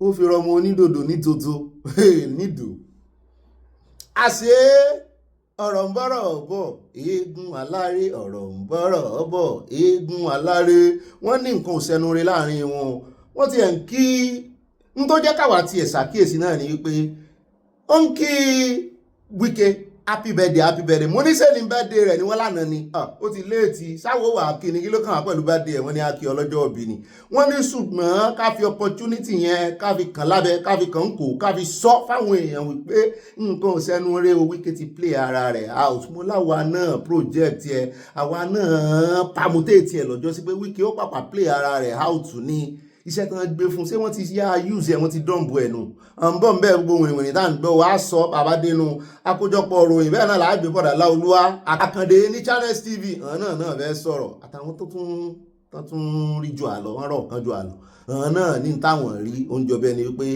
Wike ó padà gẹ́ka àbáwọn jẹ́ ní ohun ni yóò sojú wa ọ̀rẹ́ rìn à ń retí ìwọ̀n ara wẹ̀dẹ̀ tá à ń retí pé a fi wọn panu bàbá ti wá kó ń bẹ̀ tán á dé Burkina Faso wọ́n ní Burkina Faso ṣàlàyé ìdí tí kò tí ì ṣe fi àwọn ọmọ ogun Nàìjíríà mọ́kànlá tó wà ní àhámọ́ rẹ̀ sílẹ̀ bó ti ẹ̀ jẹ́ wípé iléeṣẹ́ ológun Nàìjíríà àti ìjọba rẹ̀ ní àwọn òsì láhàámọ́ ọmọ iléeṣẹ́ ológun Nàìjíríà wà fún òsì láhàámọ́ ní Burkina Faso ọ̀rẹ́ ìbọn lálejò ni ọ̀rọ̀ wọn ti pé méjì èrè ìbọn lálejò wọn gúnyán fún yín táwọn gúnyán fún yín tó ní tọ́bẹ̀ òtòrò ẹ̀tún wá ní ẹ̀ ń gbàbì kan lọ ẹ̀yin tẹ̀ ń lọ Portugal kí lẹ̀ ń rè àlejò rọ́wù lẹ̀ ń rè ìbọn sí ní Burkina Faso à ń bọ̀ ń bẹ́ẹ̀ Burkina Faso ti sọ̀rọ̀ bẹ́ẹ̀ náà ni bàbá kó ń bẹ̀ tán wọ́n ní àwọn ẹgbẹ́ kan àwọn gúrùpù kan wọ́n ní ìjọba ti ní kán mèṣọ́nu kan mú kọ́kọ́rọ́ lùkẹ́tò làmọ́ pè ń bí pálọ́ọ̀kì wọ́n ní kan fi sí ẹnu wọn kan wá ti pa wípé wọ́n ń gbèrò òyìn burúkú wọ́n ń dẹ́rù bá àwọn ọmọ Nàìjíríà pé lọ́jọ́ kérésì wípé wọ́n máa dáná yá àwọn ọmọ Nàìjíríà nílẹ̀ Haúsá pé àwọn bandits àwọn agbésùnmọ̀mí wọ́n ní ẹ̀yin náà wá rè gbé máìkì àti amplifier ẹ̀ ń bá wọn amplify ẹ̀ pé yọ́ stop ṣe bẹ́ẹ̀ ta ló sọ bẹ́ẹ̀ fún mi mo ní ẹ jẹ́ mọ́sàsùn péye ẹ jẹ́ kà sí intelligence kẹ́ ẹ dúró déédéé á sọ bẹ́ẹ̀ náà ni á sọ tí ìjọba sọ bàbá kó ń bẹ̀ tán á dé orí ọ̀rọ̀ withdraw yìí tán withdraw àwọn police ẹ ti rí díẹ̀ ń bẹ̀ l'Abala Lerefe àti mú àwọn kan wá fún yín ṣùgbọ́n àṣírí wọn tú o àti wọn gbọ́ ní ìsìn ìtàn sọ wípé àwọn ìlú mọ̀ká àwọn VVIP àti VIP pé kàkà tí àwọn ò fi lọ sọ́dọ̀ civil defence tí ó mọ̀ sọ àwọn wọ́n ní kàkà bẹ́ẹ̀ àwọn ò dúró de DSS mo ní ṣe gbólódò rẹ̀ gba sí DSS láàyè kan mọ́ sọ yín ni wọ́n ní àwọn tí ẹ̀ ń gbọ́ wìrìwìrì pé àwọn ọmọ iléeṣẹ́ DSS náà wọ́n ní ọ̀pọ̀lọpọ̀ wọn fẹ́ kan wọ́n lọ́bì kí kan pósì àwọn lọ sọ́dọ̀ àwọn VVIP mo ní ẹ̀rú ọmọ bá àwọn VVIP Nàìjíríà àyà ní kí ló fẹ́ bọ̀n lẹ́rù ọ̀gá mi pé ìyẹn gan bẹ́tà pé intelligence plus security nìyẹn ọlọ́pàá tó ń sọ wọn tẹ́lẹ̀ security lásán nìyẹn ìbọn náà gbọ́kànlé ṣùgbọ́n pẹ̀lú DSS ìbọn DSS gan ju tàwọn ọlọ́pàá lówó rẹ̀ rí bọ́tọ́ wọn gbé ní silent kìíní ni pé bẹ́ẹ̀ náà ni intelligence wọn á tún kúnná sọ́sọ́ ojú lalákan fi sọ ìmọ̀ ní ẹ̀ ń bá tara rẹ̀ bá mọ́ nínú àwọn VVIP yìí nìkan òun nìkan ló lè gba DSS láàyè kó wá sọ̀hún wọ́n ní kí ni mo rí mo ní ó mọ́ tó mọ́ tẹ́lẹ̀ mú yẹ́ ni a sì rí VVIP tọwọ́ rẹ̀ ò bá wọn yóò tù sí ọwọ́ DSS tó bá ń sọ kiri ayá ni òtọ́ ni à ń bọ̀ mẹ́ àákànyàn létí yín bẹ́ẹ̀ náà ni bàbá ti wá kó ń bẹ̀ tàn dọ́dọ̀ à ń lọ sọ́dọ̀ ẹgbẹ́ ADC níbi tí wọ́n ti gba miss mike pé àwọn Lákẹ́yìndé gbẹ̀gbọ́n wọn láwọn ti gbapò àwọn ti gbogbo mọ́ PDP lọ́wọ́ àwọn gangan ni opposition leader ní ìsìn àwọn ní Nàìjíríà àwọn ọmọ Nàìjíríà gbẹ́kẹ̀lé tán fọkàn tán wípé àwọn ó deliver àwọn ó gba àwọn kúrò lóko ẹrú APC mo ní ó dáa àbádé náà àkójọpọ̀ ọ̀rọ̀ yìí story tẹ́ bá fẹ́ sọ fún ọmọ Nàìjíríà á fún yín láàyè ẹ sọ bàbá ti wá kó ń bẹ̀ tán lórí ìròyìn kan tá a mú wá fún yín lánàá lórí ọ̀rọ̀ ti primate àti Adélabú Pẹ̀ǹkẹ̀lẹ̀mẹ́sì ọmọ Adélabú tí wọ́n ń fa ọ̀rọ̀ kan ìfàǹfà kan tó wà láàrin wọn nínú ẹ̀mí ṣùgbọ́n wọ́n fàdínú ara níbi tí Adélabú tó fẹ́ joyè àwòdì ní Ọ̀yọ́ state òun náà fẹ́ di gómìnà ní 2027 òun náà fẹ́ di the next governor after ṣe níbi tó ti fẹ̀sùn kan primate ẹ wá gbọ́n tí primate sọ o ẹ wá gbọ́ gbogbo dídí ọ̀rọ̀ tán sọ dàálẹ̀ o àmú ẹ̀kúnrẹ́rẹ́ ìròyìn wá fún yín lánàá à ń bọ̀ ń bẹ̀ lónìí náà ni kò ní dọ́là bá ti wá kó ń bẹ̀ tán. àwọn àdé ọ̀dọ̀ arákùnrin kan lọ́ọ̀yà ni ọmọ Ìgbò mọ ganu sí máìkì mọ tápù gómi báyìí ó ti wá jáde báyìí ó lóun ní èsì fún bọ̀dà láyé onírọ́ ó ní òun ò mọ̀ pé èèyàn máa dàgbà kó tún mọ́ dànù mo ní ọ̀rọ̀ ńlá ó ní bẹ́ẹ̀ ni ó lóun rò pé láyé ó mọ improve nínú àti sòótọ́ ni ó ní àti sòótọ́ rẹ̀ ó ní rẹ̀yìn sí ni mo ní ó lóun lé sí fún kájọ ọ̀rá fún un láàyè mo ní ó dáa o á fún un láàyè bàbá tí wàá kó ń bẹ̀ tán á dé à ń gbọ́ ìrọ̀ kẹ̀kẹ́ kì í ṣogun o ìwọ́de wọ́n ní ìwọ́de ń bọ̀ wọ́n ní yóò sì gbóná girigiri on the 17th mo ní sẹ́nu oṣù yìí wọ́n ní bẹ́ẹ̀ ni wọ́n á ń béèrè lọ́wọ́ àyà pé àwọn wo ló fẹ́ ṣe ìwọ́de ṣé ìṣe Sowore wo gan kí ló dé tó tún fẹ́ ṣe ìwọ́de kí ló ṣẹlẹ̀ ó ní sẹ́ni tí ń ṣẹlẹ̀ Nàìjíríà kò tó kán ṣe ìwọ́de mo náà wo àyà ó lóun ó sọ fún òun ó sì sọ lójú eégún nínú àkójọpọ̀ ròyìn mo ní ó dáa òun ó sì mú fọ́nrán rẹ̀ wá fún wa bá ti wá pò mélé táwọn fi kágbá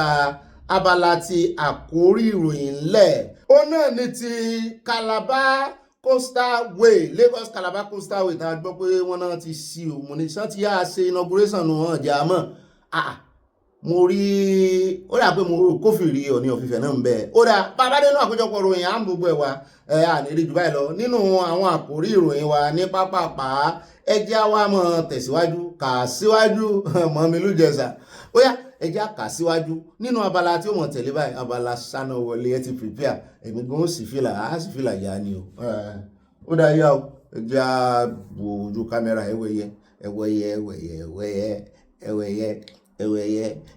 mọ́ mi tó iná rí ẹ̀yin lẹ́fẹ́ líìdì wá nǹkan yan ọmọ ta ni wọ́n mi ọlọ́mọ mo yọ sọ ní ohun òfin gbogbo ẹnu sọ̀rọ̀ ẹgbẹ́ kan ẹnu mo fi sọ wọ́n ní àwẹ̀yẹ wọ́n ní ká ṣe pọ̀ ká ṣe musin wọ́n ní ká sọ wípé àwọn bandits ò ní yé àwọn náà ní tàn bá lówó àwọn pa bandits wọ́n ní àwọn bandits ò ní yé àmì àṣẹwà wọ́n ní a fi àbòsí kan lé a fi pàkà àlàáfíà lùbádé wọ́n mi tó iná rí ẹlẹ́à ẹ mélòó ni mi pè ẹ́ ẹlẹ́à ń dá mi láàmú lórí ìkànnì yẹn dé fìlà ń padà ó ga ó dá wa lákòókò nu Abala Sanawole wa fún tòní jáde ilé ọba ọ̀rọ̀ ń bọ̀ nínú abala ẹ̀ńbára yìí lónìí olórí ọ̀rọ̀ bọ̀dà wá sí àwọn àṣírí kan tú ẹ bá rí àwọn tó mọ̀ wọn tó mọ̀ ìtàn àwọn tó mọ̀ àti wáyé olùnàgùn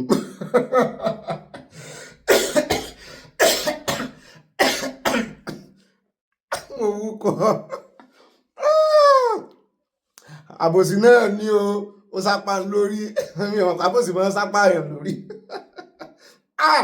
bọ̀dà wá sí àwọn tó mọ̀ àti wáyé olùnàgùn wọn náà ni ó mà ti lọ rẹ̀ àṣírí ti tú o mú ní ewó ní 20 million tẹ́ tún sọ nú abala ẹ̀ńbára yìí ni ṣùgbọ́n bá ṣe ń gbọ́ o lẹ́yìn tí wọ́n ní ilé ọba lẹ́yìn tí wọ́n sọ wípé ilé oyè ilé tó yè kan Fùsẹ̀ǹdúwà tán ti gba àṣẹ ọba tán ti gba ọ̀pá àṣẹ ọba lánàá wípé ìjọba wọ́n ti present ẹ̀ fún yín ọwọ́ yín ló kù sí o wọ́n ní ọwọ́ yín ló kù sí látún wá ń gbọ́ wípé mítìnì tí wọ́n dájọ́ sí wọ́n ní the ruling house shift Awùjalẹ̀ nomination meeting ibi tán ti jẹun ọmọ ọba wọ́n náà ti shift meeting o the Fùsẹ̀ǹdúwà ruling house has postponed its meeting to nominate the next Awùjalẹ̀ of Ijebuland. A new date for the selection process will be announced soon. Làwọn èèyàn bá bú ẹ̀rín wípé wọ́n ní súnkíní pé tẹ́ ẹ bá mọ sùrùtù tí kò dábàá sí mọ́ fàlàbẹ́lẹ̀ wọ́n lọ bá kan lóye kan pé kọ́ mọ́ gbọ́ àwáwí pé àwọn lọ bá tọ́ sí Awùjalẹ̀ olórí ọmọ ọba mú ní ibo lóye olórí ọmọ ọba ti ṣẹwà èèyàn mélòó ló ti jẹ́ ńlẹ̀ Ìjẹ̀bú gangan sọmọ jẹ tẹ́lẹ̀ ṣé bọ̀dà wá sí ìlà lákọ̀ọ́kọ́ àbí èèyàn kan ti kọ́kọ́ jẹ́ kí ló ṣẹlẹ̀ gangan kí ló bá jà wá kí ló ṣẹlẹ̀ nígbà tí the last ọba torí àwọn ọmọ Ìjẹ̀bú kan wọ́n ní ọba àwọn ò wàjà o mo ní kí lẹ́yìn tó ń sọ yìí wọ́n ní kí n gbọ́rọ̀ dé lẹ́jàre wọ́n ládé tọ́nù wàjà wọ́n ní ó kú ni mo ní ẹ tún fẹ́ dájà lẹ̀ ni ọ̀rọ̀ tẹ wílẹ̀ ń pa yìí wọ́n ní bẹ́ẹ̀ ni àròkò ni kì í ṣòwe nìkan pé ó kú ni torí ká ní wọ́n ṣe orò fún ó wàjà nìyẹn pé ṣùgbọ́n wọ́n sín bí èèyàn ni pé ó kú mo ní ó dáa ẹ sáà fẹ́ fa ọ̀rọ̀ yìí ẹ fẹ́ sọ di wàhálà ṣùgbọ́n nínú Abala ẹ̀ńbára ẹgbọ̀n kúlẹ̀kúlẹ̀ ọ̀rọ̀ lónìí o àwọn tó mọ̀ tàn àwọn tó mọ̀ tó ṣẹlẹ̀ gangan tẹ́ ẹ bá mọ iye ọdún tán sọ wípé ọba tó kú yìí àwọn kan ló wàjà ni tó fi wà lórí ìdùbúlẹ̀ àìsàn wọ́n níyàwó rẹ̀ ní ń pàṣẹ lórí Ìjẹ̀bú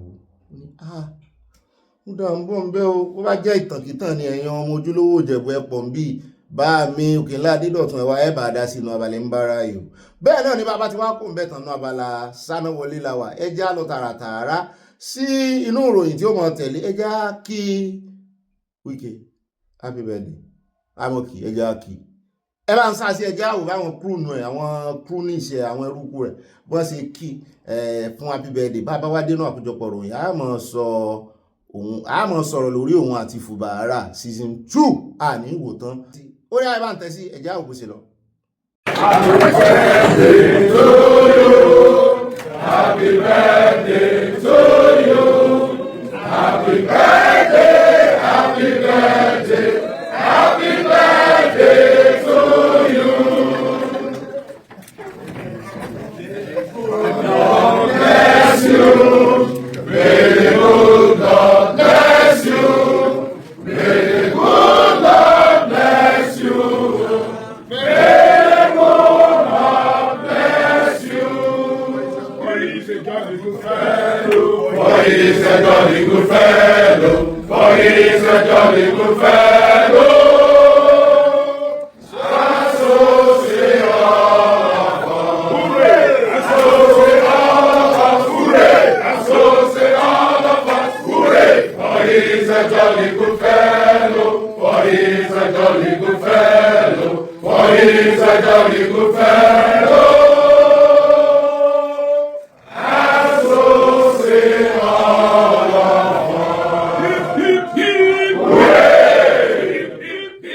Hooray!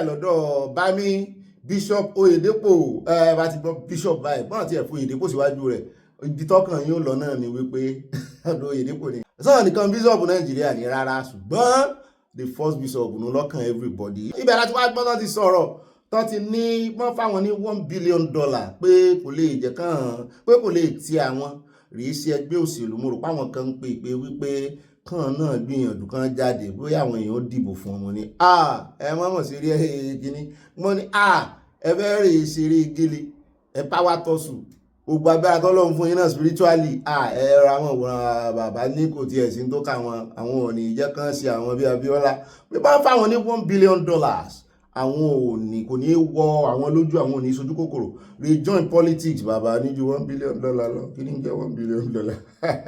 ó dá o ti àwọn tánà ń lọ́bì láti jẹ́ kí wọ́n fi àwọn dípò rọ́pò àwọn ọlọ́pàá tán ń withdraw lẹ́yìn àwọn VVIP wọ́n ní àwọn yọ ọgbọ́n pé àwọn DSS officer kan pé wọ́n rawọ́ ẹ̀bẹ̀ sọ́lọ́run wípé ìwọ Ọlọ́run jẹ́ kó kà wọ́n náà pé àwọn ọlọ́pàá tán withdraw lẹ́yìn àwọn ará bíi jẹ́ kí wọ́n fà wọ́n rọ́pò bẹ́ẹ̀.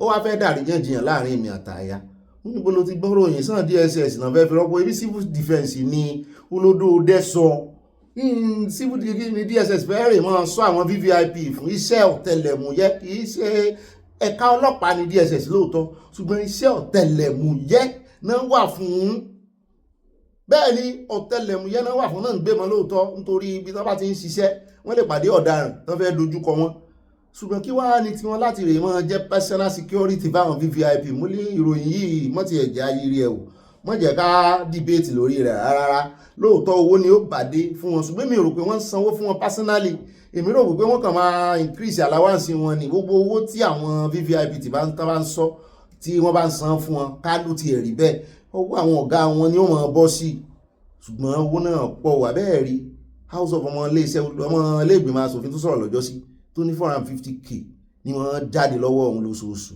lórí gbogbo àwọn ọlọ́pàá tí ń sọ òun. anyways àti ń kófìrí wípé àwọn kan ti ń yí ọwọ́ padà àti ń rí civil defence níwájú wọn lẹ́yìn wọn ìkànnù wọn lẹ́rìí ìkànnù àwọn pásítọ̀ tí wọ́n ṣe mírèkù ìyá rẹ̀ ló kú tí ó fi ń ṣe àṣekágbá àṣekẹ́yìn fún ìyá rẹ̀ ṣùgbọ́n akófìrí civil defence lọ́dọ̀ rẹ̀ ẹ tí wọ́n á rí kan tá a rí inú Abala Lerefe náà ìkànnù àwọn celebrity nù inú mọ́tò ni ọlọ́pàá ti ń sọ wà ibi tó ti ń háìpù ẹ̀ náà ló ti wind down láti rí pé ọlọ́pàá ló sì ń sọ́wọ́ wọ́n ti mójú rẹ̀ mo sì mọ̀ pé òun náà délé bọ́ pé kí ló sì ń ṣe ń bẹ̀ wọ́n ní gbogbo wọn ló ti ń tíǹtì gíláàsì báyìí ló ti ń tíǹtì gíláàsì kan wọ́n bá àríyàn ṣùgbọ́n sí òní mọ́ bọ́ọ̀lẹ̀ nínú mọ́tò ni gbogbo wọn náà kó lẹ́yìn wọn àti ìwà àmọ́ decision olódòdẹ lórí tọmọ wọn tán pariwo lé lórí tí bàbá Wọlé Ṣóyínká pariwo lé lórí lẹ́nu ọjọ́ mẹ́ta ṣùgbọ́n àyà ní àwọn VVIP gan ò ní gbà kí DSS wá sọ àwọn pàápàá jùlọ àwọn tọ́wọ́ wọn ò mọ̀ torí DSS yóò mọ̀ ṣiṣẹ́ ọ̀tẹlẹ̀múyẹ́ wọn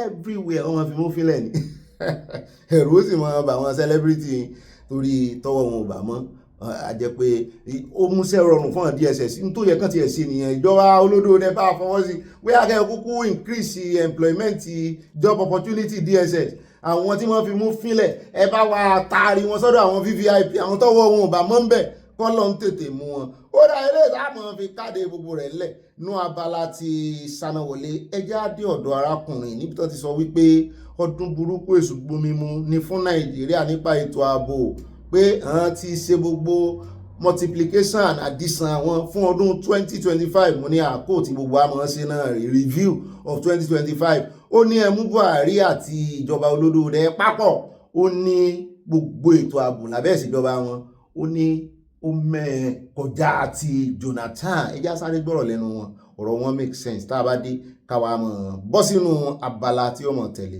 abala èèyàn olólùfẹ́ wa abala comment section. I think it's been a very difficult year for Nigerians, but the fact of the matter is that many of the preceding years have been equally difficult on Nigerians. But I think what marks this year is the glaring inability, or some would say unwillingness, of the Nigerian state to carry out its constitutional responsibility of providing for the security and welfare of Nigerians. Since 2009, how do we explain the fact that each year insecurity continues to grow and the number of people civilians with arms using these arms against communities, against road users, against even the military and the police themselves, clearly indicates a sustained lack of effort on the part of the Nigerian state to carry out its constitutional responsibility. The fact of the matter is that once you have people who have no rights to arms procuring arms and then finding out they could use those arms with impunity, that problem is bound to increase.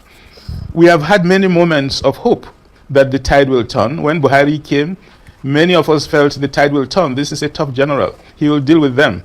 He did nothing of that. He proved totally incapable of doing that. People like the current president, who had before criticized the Jonathan administration for school abductions and rising insecurity, today find themselves at the helm of the state and performing worse than Jonathan did at their time. So it's a very sad tale. The narrative is extremely disturbing. And the problem we all face as Nigerians is that we are yet to see a government that has both the will, the determination, and the know-how to attack this problem of rising insecurity. Well, 2025 appeared to some extent to mark what might be described as the highest expressions of the challenges that followed Boko Haram's arrival in 2009. If we take ourselves back to begin the evaluation from 2009, what you're likely to see is what appears to be a continuously receding state. More spaces have been taken in those years. There are local governments today in Nigeria that have been under bandit control for months and in some cases years, citing Katsina and a few others. There are also communities that no longer exist as communities because they've vacated their lands. They've been in refugee camps for years now. They can't go back there easily. If they're going to go back, you have to take time to reclaim the land because re-desertification has taken place. Now, schools are being shut down in order to protect the children. That's one of the worst indications of a receding state. You live in an address, it's your house, you paid for it. Some people come and push the fence, you move the fence back. They keep taking the space until the fence is just in front of your exit door. That's what's been happening. And the more disturbing challenge is the possibility of general suspicion, which is difficult not to share, that there appears to be some level of complicity. We've just rescued some abducted schoolgirls in Kebbi. Everybody is celebrating it. They all came out in good health. Question number one, who was arrested for that abduction? Nobody. And you find more and more of such cases. And you find counter-narratives. Oh, we use non-kinetic methods. You can speak all the grammar you know, but there are two issues. If you could meet bandits and rescue your children from them, and we're celebrating the separation, haven't answered the question why those bandits are in your compound. If you could also have the Minister of Defense, who would say that, you know, those forests are too thick to go and bomb. And you have his deputy who will tell you on national television that, you see, you must know that not all bandits are criminals. That's a serving officer of the Federal Republic of the Nigeria at the ministerial level, that, you know, not all of them are criminals. What's the meaning of the word bandit? So when you hear statements like that, and when you discover that bandits can actually do almost anything they like, and it goes on, you begin to ask yourself, it is impossible for me to say that the presidency is encouraging this. But it is also possible for me to say that there are people, very well-placed people in government, not in sync with the interests of the Nigerian state, but who are determined to drive this narrative. And the core challenge is a question they're not asking themselves. Who is benefiting? They are killing Muslims, they are killing Fulanis, they are killing everybody in sight, and the question is, are these really Fulanis? You see them wear earrings, our Fulanis don't wear earrings. They take over farmlands all over the place. So the critical issue on the table is that the Nigerian state is on the brink of not being able to define itself anymore, except the matter of insecurity is so much. Ó dáa ká tó lọ sọ́dọ̀ àyà ẹ mọ́ bínú kẹyọkan ẹja dé ọ̀dọ̀ arákùnrin Udesi níbi tó ti sọ wípé ọlọ́pàá Nàìjíríà pé wọn wà attractive mọ́ pé gẹ́gẹ́ bí òbí pé ẹ bọ́ bí òun fẹ́ bá yín sọ̀rọ̀ òbí lòun náà pé tí wọ́n bá fi sí ọlọ́pàá lọ ọmọ òun ó ti taari ẹ̀ sọmọ òun ó taari ọmọ òun sí kó dáhùn fúnra rẹ̀ òun ò ní bá dáhùn ẹ bá fi dá tóun pé ṣe ń tó kàn nìyẹn mo ní kí ló wá kàn o kanu ẹ bá ń ga máìkì sí wọn lẹ́nu ẹja gbọ́n lẹ́nu wọn bá a bá padà dé àwọn àmọ́ dágbére inú Abala Sanawole. Well, like you know, as it is right now, if anybody wants to enter the Nigerian police force, there's no attraction there. Right. Asking my son or maybe my daughter to enter the Nigerian police force as it is currently constituted, it will be, I will allow them to make the decision themselves. But I'm concerned about the idea of recruiting more policemen. Why is that? That's not the problem. If you have a problem, massive major problem, right, and the problem is this way, and then you, without solving this problem, you add more to the problem. You complicate the issues. Let me get you right. Are you saying the recruitment, additional personnel into the police force will only add to the problem? Absolutely. And not solve it? Absolutely. In what way exactly? Isn't numbers, personnel part of the challenge? That's not the major challenge. The major challenge we have there what we have advised them over and over. We have advised government, number one, first and foremost, welfare. There's the morale, the patriotism, the desire for people to work in the police force today is very minimal. Those who are working are totally dissatisfied, absolutely dissatisfied. So if you do not take care of their welfare, and then the issue of training and provision of the tools, Right. and also, but more importantly, before you hire anybody, profiling. If you have an enemy within, it's a very major problem, massive problem. And that's exactly what is even bedeviling our armed forces right now. We have criminals, we have people who ought not to be in armed forces who are there, and they are saboteurs. And like I said earlier, the problem of having the one that comes from inside is a major problem. So it is not the issue of hiring more people. You are going to compound the problem if you hire more people. You need to, first of all, provide proper welfare package. I can give you specifics of Yes, what I mean. Let us look at the category of people we're talking about. Right. Who are they? Who is doing the police work today? 85% of police work simply means guard duties, sobriety checks, surveillance checks, apprehension of suspects, investigation of suspects, prosecution of suspects. Who does that? It is called, the category is called the NCOs, non-commissioned officers. These are the constables to the inspectors. Right. How much are they earning? I don't want to compare them with any part of the world. òun náà lẹ́tí gbọ́ yẹn tí bàbá yìí náà ń sọ ni pé total welfare package wọn ló burú jáì ó kéré jọjọ wọ́n ní kò sì sí encouragement àti wípé wọ́n náà ti gbàbọ̀dè nínú iléeṣẹ́ ológun pé kàkà tán fi mọ́ tún wá èèyàn kunra pé kán gbálégbàta kan fọ inú ilé mọ́ gbogbo àwọn tó ti gbàbọ̀dè tán ti rú mọ́ wọn pé kán kọ́kọ́ yọ wọn bí ẹni yọ jìgá ibi tá a ti ń sọ yún lọ́wọ́ láyé àti pàkíyèsí mi wípé ìròyìn tá a gbé ń jẹta nípa ibìkan tó ti dictate pé wọ́n ń kó àwọn òkú bẹ́ẹ̀ ìyẹn ilé ìgbókùsí mọ́ṣúárì ṣùgbọ́n tí ò ní àpùrúvà àṣẹ ìjọba tán ni wọ́n ń kó òkú lera àwọn gbogbo àdúgbò nírùn ní ìpínlẹ̀ Imo. Wọ́n ní wọ́n ti wá rebẹ̀ wọ́n wó bẹ̀ palẹ̀ ní o wọ́n wó pátápátá wọ́n ní ibi mẹ́ta náà wó ibi tán kó kù sí wọ́n lòtẹ́ẹ̀lì kan náà wà níbẹ̀ tán ń lò wọ́n ní wọ́n wó bẹ́ẹ̀ náà ní ilé afurasí tó níbẹ̀ wọ́n ní wọ́n mú yẹn náà wálẹ̀. We mobilized our emergency response team. They are here. Following the directive of His Excellency, the Executive Governor of Imo State, to evacuate the rest of the corpses out of here to a proper mortuary, and then we'll give a few days more grace in case there are people who own them, and then we'll have a mass burial. From the look of things, this place has been in a terrible condition. It does not suit the standard of a mortuary. So based on that, we made a decision that we will report back to His Excellency. And as of today, a decision has been reached for this place to be demolished, as I said last week, after making sure that people picked their relatives that are, kept in this place for a long time without proper care. So when we made the announcement, we noticed that they started evacuating some corpses. I got some calls from their relatives. I got some calls from some of the indigenes of this local government who came to say that they have their relatives lodged here. We're going to wait for some days for those that devils the corpse should come and claim their corpses. And up till now, the owner of the mortuary that was declared wanted, he has not come out. Up till now, we don't know who owned this mortuary. And with the executive governor's directive, this building will be demolished and other buildings too. Yes, he has been declared wanted for over 3 weeks ago. ìyẹn ni pé wọn rí èèyàn kankan mú afurasí ọ̀daràn tó níbẹ̀ àtẹni tó ń ọpúrẹ́tì ilé ìgbókùsí tí ò ní ìwé ẹ̀rí wọn náà wọn mọ ẹni tó ní débi pé wọ́n rí mú. bó lẹ ṣe wá declare wanted yóò yọjú àbó ti yọjú ni ṣùgbọ́n òun náà mọ kérora báyìí pẹ̀lú ilé tó kọ́ síbí gbogbo ẹ̀nà owó dànù pé kàkà táwọn òfin ní rí mú tí yóò tún fi wá mọ́ gbẹ̀yìn gbẹ́bọjẹ́ ń bì kàn kúkú mú wálẹ̀ kàn fi ṣe kójúmọ́ ríbi gbogbo ara lògùn rẹ̀ àrò mọ̀ tá kì í ṣe lé kékeré o yóò mọ̀ kanra báyìí bí ó bá wà. ó dá ẹ káàbọ̀ padà náà lẹ́tí gbọ́n ẹ ká mọ́ dènà pẹnu ká mọ́ bàgbà táìmù ara wa ẹ já lọ sòsè sọ́dọ̀ àyá nínú abala èèyàn olólùfẹ́ wa abala comment section ká àyá wa gbé wa débẹ̀ ń tààràtàrà àyáyá ọ̀rọ̀ kan o come to the stage and take the podium.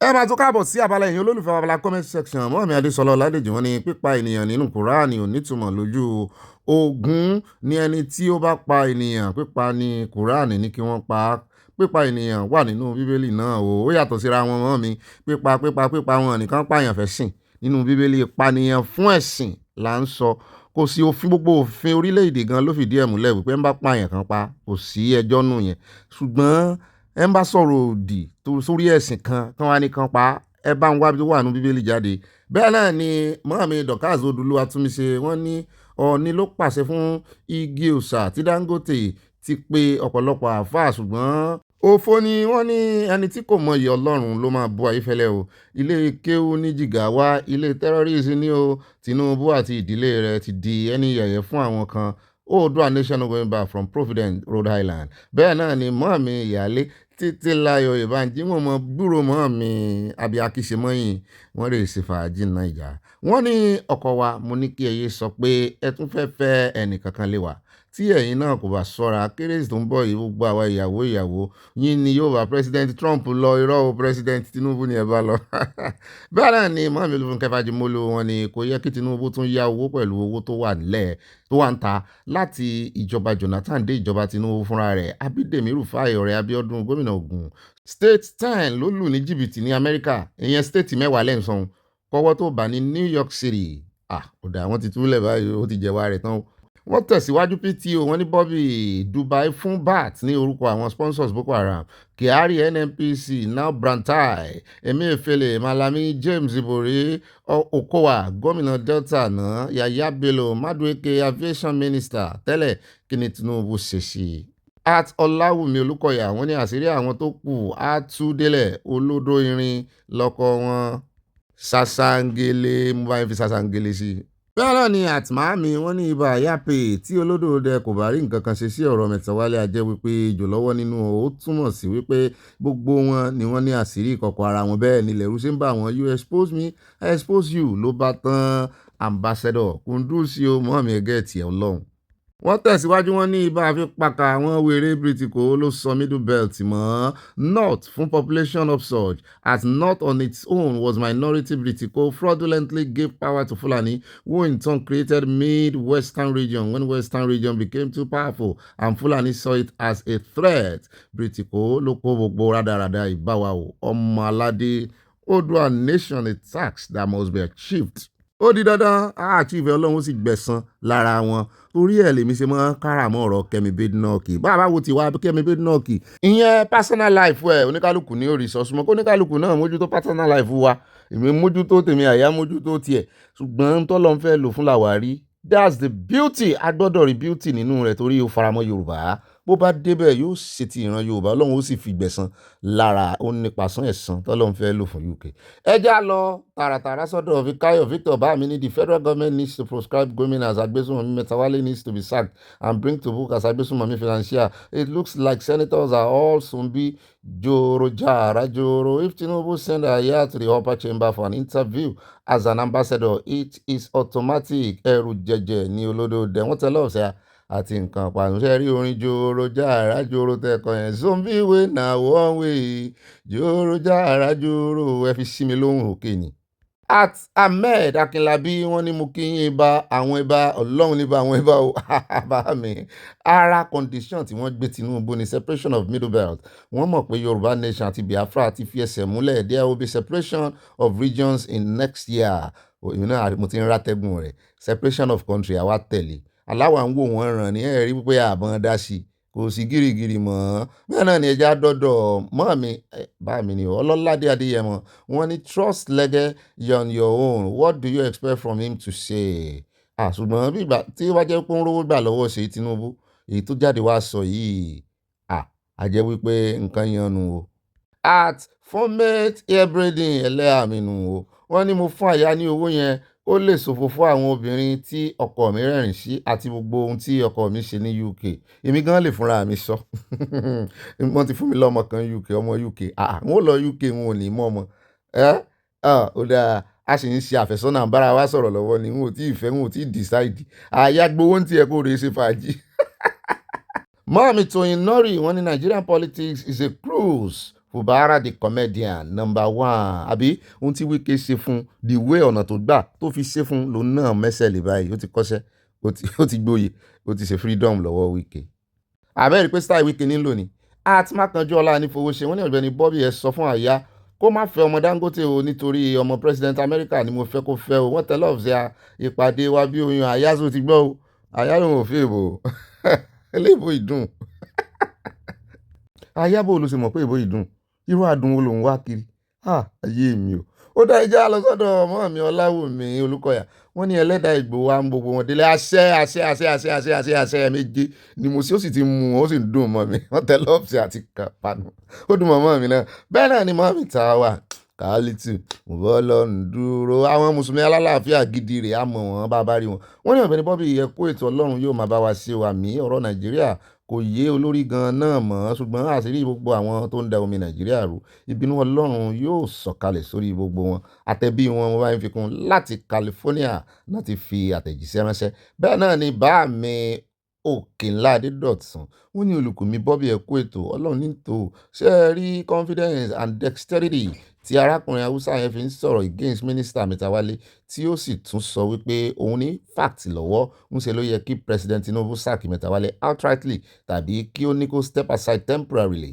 for a very thorough investigation ṣùgbọ́n ó dàbí ẹni wípé mínísítà yìí jẹ́ ọ̀kan nínú àwọn olóṣèlú àṣẹmọ́fọkàn untouchables ẹ̀sùn kírunjàre bàmí Olùkùnmi ẹ ṣeun bẹ́ẹ̀ náà ni at Florence Alade wọ́n ní ẹ káàbọ̀ padà sí Nàìjíríà wọ́n tẹ lọ́ọ̀fù sí àbí o Nàìjíríà lájọ wà.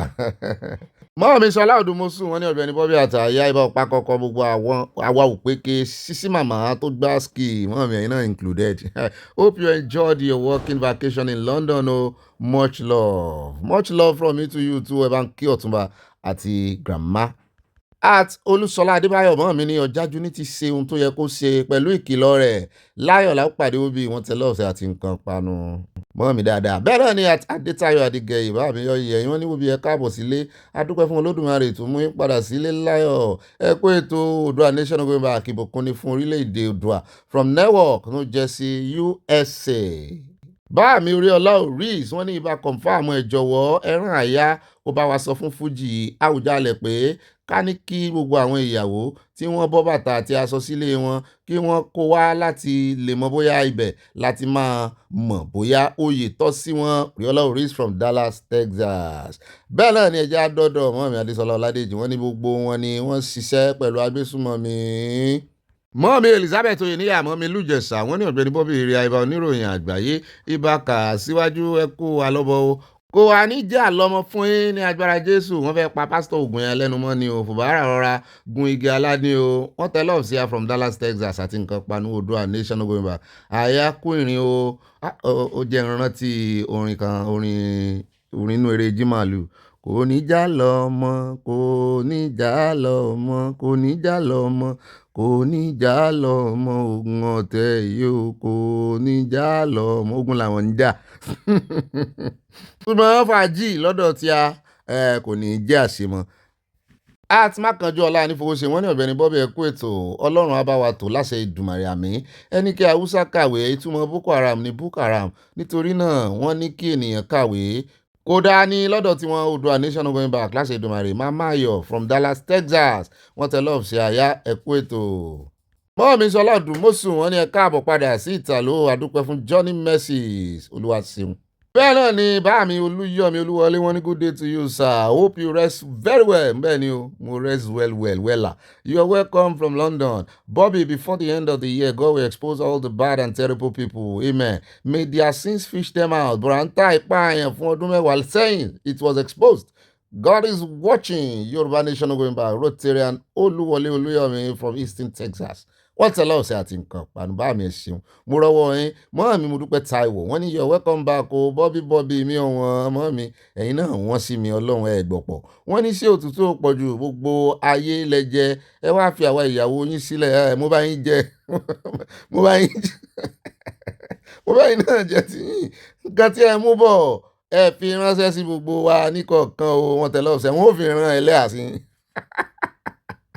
ẹ bá ń ká Àyà ẹlẹ́yà náà ni mo sì dọ́dọ̀ wọn ẹ bá péré akọni àfìdá lálẹ́ gàràgà ẹlẹ́yà ń tínkù gbogbo wa lórí ìkànnì lẹ́nujọ́ mẹ́ta yìí wọ́n wá tínkù Àyà náà pẹ̀lú owó sọ̀wédowó YouTube Àyà wọ́n ní òfin wá sòfófó ní owó ẹ̀yìn owó rìbá ẹ ṣeun kò ní tán bẹ́ẹ̀ o ẹ mọ̀ rówó rìbá san o bẹ́ẹ̀ náà ni ìyáàfin Fálàyé wọ́n ní alálẹ̀ Yorùbá yóò gbèjà àwa ọmọ káàárọ̀ oòjíire wa ṣẹ òfò lómi ẹ̀fọ́ ń ṣe bẹ́ẹ̀ ní owó gbọ́ àwọn dàlúrú wọ̀nyí wọ́n ní ìròmìròmì kì í sinmi o wọn ò ní nísinmi ọ̀tá inú ilé wọn ò ní sinmi ọ̀tá tó ń ṣe bí ọ̀rẹ́ sí wa wọn ò ní sinmi wọ́n ní wàhálà nípa lẹ́kùn àti kiri ní pẹran ọ̀jẹ̀ bẹ́ẹ̀ ni o láti Canada wọ́n ní abáwọn kọrin yẹn sí etí àwọn ọ̀tá Nàìjíríà mọ́ mi Anna Adébóyè wọ́n ní àtọ̀gbẹ́ni Bobby mi tó tọ́ my darling thing ẹ káàbọ̀ sí ilé agbára ìtàló wọ́n fi nǹkan pàánù ránṣẹ́ mo rí wọn ẹ jọ̀wọ́ ẹ bá wa pín Yorùbá Kwara kúrò láàrin àwọn ọmọ Gàmbàrí ẹ̀yin náà sọ̀rọ̀ sókè o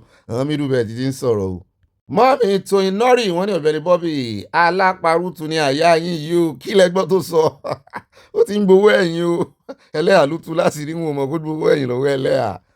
At Adedotun wọ́n ní àfikún when I served in the north a prominent northerner once told me àwa fúnra wa la jẹ́ ìṣòro ara wa ìdí nìyẹn tí a kò fi ní ìdàgbàsókè.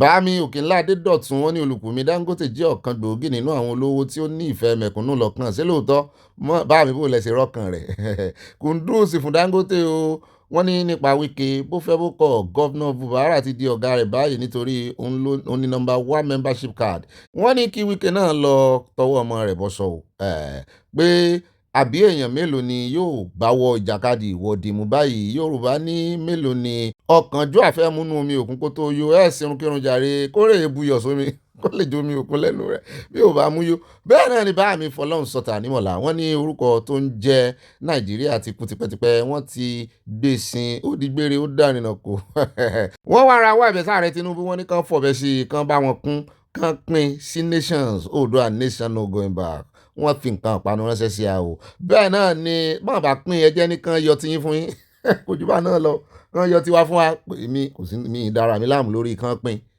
àwọn yòókù lè ní àwọn ò tí ì ṣetán kán yọ tiwa fún wa kò jù bá náà lọ. At Tóyìn Nọ́rì wọ́n ní ọ̀rọ̀ Metawale yìí tún gbẹ́nu tán o àṣírí rẹ̀ ti tú pátápátá báyìí mi ò mọ tí olódò dẹ́ tún dúró dè mọ́ mi Yẹmí Ìgè wọ́n ní àṣírí wọn ò ní bò lágbára Ọlọ́run àṣẹ ó mà ṣe o máa lọ àwọn tí wọ́n pa tàbí tí wọ́n gbé bẹ́ẹ̀ ní ọ̀nà fi ń sọdún sálà nílẹ̀ Haúsá lábẹ́ ìṣèjọba Metawale bẹ́ẹ̀ náà ni mọ́mí Stella Ògúnbàjò wọ́n ní ọkọ̀ wa ẹ káàbọ̀ sílùú Ìtàló ṣé ọkọ̀ òjèpò àdúpẹ́ lọ́wọ́ Ọlọ́run tí wọ́n mú yín lọ tí wọ́n mú yín bọ̀ ògo ni fún Ọlọ́run lókè ọ̀run ọdún ayabo fún gbogbo wa mi ẹ ṣeun ṣe mọ́mí àdúrà yín gbà lórí mi mo rọ́wọ́ àdúrà yín bẹ́ẹ̀ náà ni ẹjẹ́ àdọ́dọ̀ at Michael Junior wọ́n ní èmi ní Tóyìn ìyá Michael ọ̀sán náà hallelujah láti Sùúrùlérè ìbàdàn má bí wọ́n mò ń jẹ́ ṣe rí ológun tó jẹ nígbà tí wọ́n yọ Fubara ṣe mọ̀ wípé wọ́n máa ń sọ̀rọ̀ nípa owó tó kó jẹ wọ́n sọ̀rọ̀ nípa owó tó kó jẹ mọ́ ó ti jẹ owó yẹn gbé nìyẹn Nàìjíríà ó ti jẹ́ nìyẹn wọ́n bá bí lẹ́jọ́ yóò kan àwọn tó ránṣẹ́ ṣe rí Fubara ọmọ àlè Rivers nítorí owó Fubara kò sí lẹ́yìn àwọn ẹgbẹ́ mọ́ ṣé ẹ rí pé kò lọ síbẹ̀ nítorí àwọn aráàlú fẹ́ lọ kówó jẹ ni ọ̀gá rẹ̀ tó fi bẹ́ẹ̀ náà nù òun náà jọ ń wọ̀dì mú ṣùgbọ́n àwọn kan ní tí ò bá ṣe bẹ́ẹ̀ kò ní rí Wike mú náà mọ̀ àwọn ò fi wọ́n pa wẹ̀ẹ́dẹ́.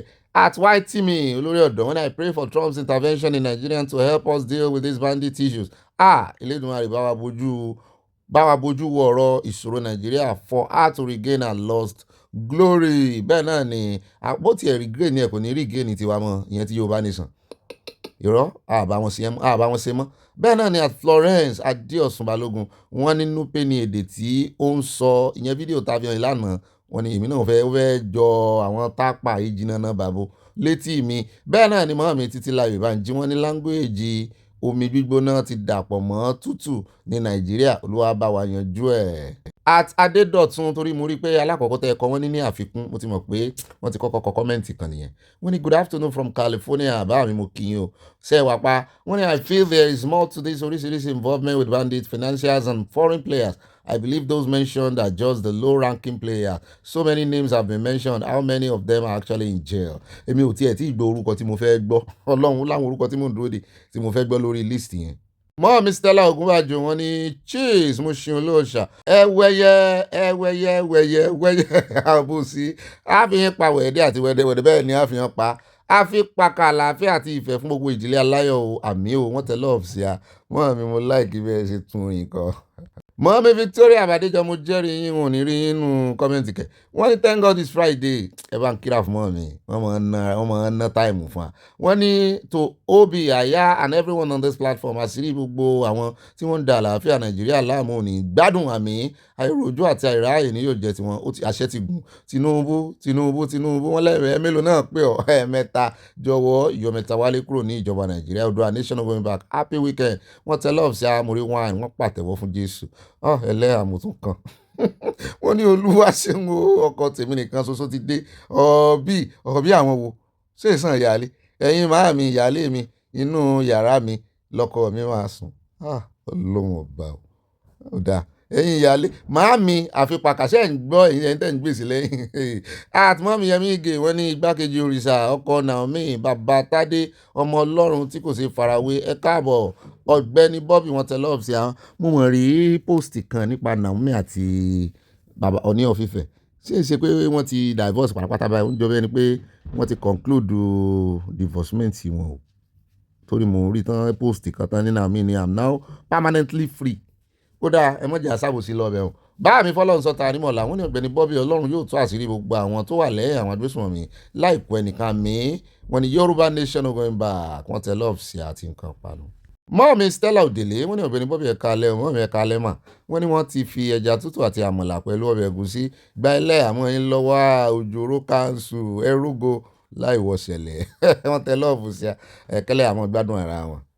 mọ́mí Dorcas Jalo ṣẹ́ẹ̀sì wa UK abẹ́ ti lọ Greece mọ́mí kan global throat ni àti dáàdi ẹ̀ka alẹ́ gbogbo ilé aláyọ̀ brọ́dà mi Ọ̀gbẹ́ni Bobby àtàyà wa yọ yẹ yín mọ́mí kò ní yẹ ẹ lẹ̀ ṣé ẹ mú swimming truck yín lọ́wọ́ ẹ swim bẹ́ẹ̀ bá dé Greece o mo rí love tẹ̀tẹ̀ sí a Ọlọ́run ó bá náwó ọ̀fẹ́ sẹ́yìn náà ní gbogbo ìgbà ni mo máa ń rọwọ́ yín ẹ máa ń múnú mi dùn bẹ́ẹ̀ náà ni bá mi Emmanuel Adéoyèsọ ti wọ́ ọ̀ tó fẹ́ gbẹ̀lẹ́ àmọ́ lọ́wọ́ ni sí nǹka kọ́mẹ́ǹtì wọn kí mọ́ka kí n skip ẹ̀ wọ́n ní Ọ̀gbẹ́ni Bobby mo dúpẹ́ pé ó jẹ́ kí àyà ka kọ́mẹ̀ntì mi Ọlọ́run yọ yín mo ti pinnu pé ṣé ni màá rán ìyáálé ẹlẹ́yà fún mi Jamaica ni ó máa ní kí ẹlẹ́yà wá ṣe irun fún òun nílé àbẹ́ bá mi wọ́n ọmọ bíi jàmú ó ní mo fẹ́ jàmú màá sì ti ra ọ̀gẹ̀dẹ̀ tó pọ̀ fún àyà tí kò ní mọ ìgbà tí ẹlẹ́yà fún mi máa wá kí àyà má bàa ṣòfófó fún Bobby tí ẹlẹ́yà bá ti dé ọ̀dọ̀ wa ẹ fẹ́ mọ yọra yín jẹ ni a máa ṣe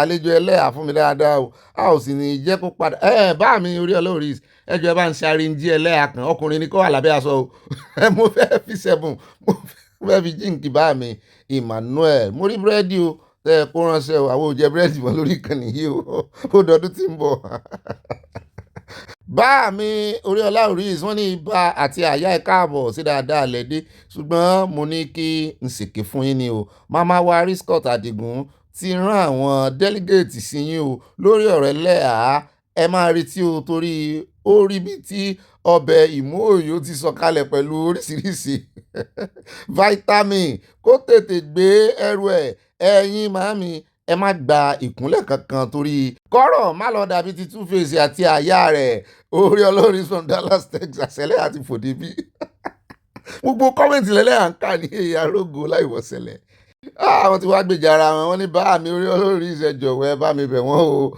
mo fẹ́ náìsì sí àwọn màámi ìyáálé mi kí wọ́n lè bá mi ra ẹrù ọmọ I love you sir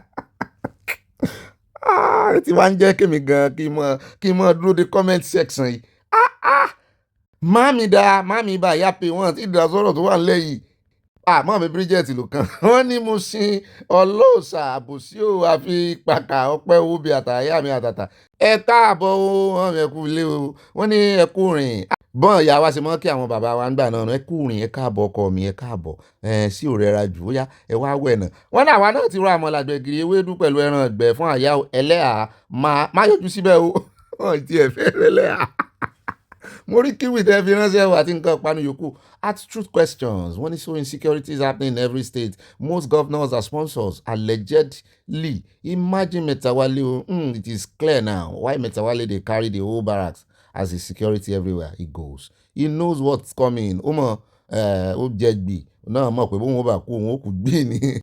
ó dá o ẹ káàbọ̀ padà ó ṣe déédéé síbí ìdédé nù dé o tìdídé o lè panu mi dé. Yorùbá gan sọ wọ́n ní a closed mouth is a closed destiny. Wọ́n ní ẹ̀ ń bá dákẹ́ tara rẹ̀ ó bá dákẹ́. Ẹ jọ̀ọ́ ní gbogbo agbègbè gbogbo ibi tẹ́ ẹ bá wà, when you see you say, when you see you say, ẹ má jẹ́ kí iṣẹ́ láabi lọ o, ẹ má wùsẹ́ láabi ràn bí àwọn olórí Nàìjíríà ṣe ń ṣe o. Ó dá ẹ wá nǹkan jókòó lé ẹ fìdílé nǹkan akànnì àfihàn ká fi wẹ́kọ̀mù yín ká fi bára wá yànjú ni. Ẹ wá nǹkan panu tẹ́ ẹ mọ̀ fi sọ̀rọ̀ àjìjà, ẹ wá nǹkan ẹlẹ́rìndòdò náà tẹ́ ẹ mọ̀ fi tì sọ́hùn. Kẹ́ ẹ mọ̀ gbádùn ara yín, ilé ayé o kò le tó yìí o. Ibi tó bá ti ka yín mọ́ náà ní kẹ́ẹ̀sì bó ṣe kọ́nà yàrá yín ló ka yín mọ́, ẹ kásẹ̀ sára wíńdò àbẹ̀lára ògiri ẹ̀bẹ̀ kásẹ̀ sára ògiri ẹ kásẹ̀ sára ògiri ẹ̀bẹ̀ ràn ọmọ mi ó dáa ẹ kásẹ̀ sórí ẹsẹ̀ yín kẹ́ ẹ mọ́ jayé orí yín kò jù bá náà lọ. Kì í ṣe pé èèyàn fi nǹkan sẹ́nu nìkan ni kéèyàn jayé, èèyàn lè relax, èèyàn lè lie down kó mọ́ jayé. Ó bá jẹ́ pé aago 4 ààbọ̀ aago 3 lẹ̀ ń jí lọ bí iṣẹ́, irú òní ní ìsìn ẹ sọ di aago 8 tán bá bí yín pé kí ló dé tẹ late, ẹni boy kan tó ń jẹ́ Bobby ló ní kẹ́ relax. Ó dá o wọ́n bá dilẹ̀ bá pín ó bá dénú yín kẹ́ mọ́ bá fi sọ sáwọn olólùfẹ́ yín. Alákọ̀ọ́kọ́ náà àkójọpọ̀ ròyìn tòní ẹ jẹ́ á lọ tààràtààrà sí ọ̀dọ̀ àwọn immigration Nàìjíríà. Ilé ìròyìn tó ṣe kókó ìkéde pàtàkì ni afẹ́fi tó yín létí. Wọ́n ní the Nigeria Immigration Service has announced that its passport digital platform will undergo routine system maintenance, resulting in temporary service disruption for users.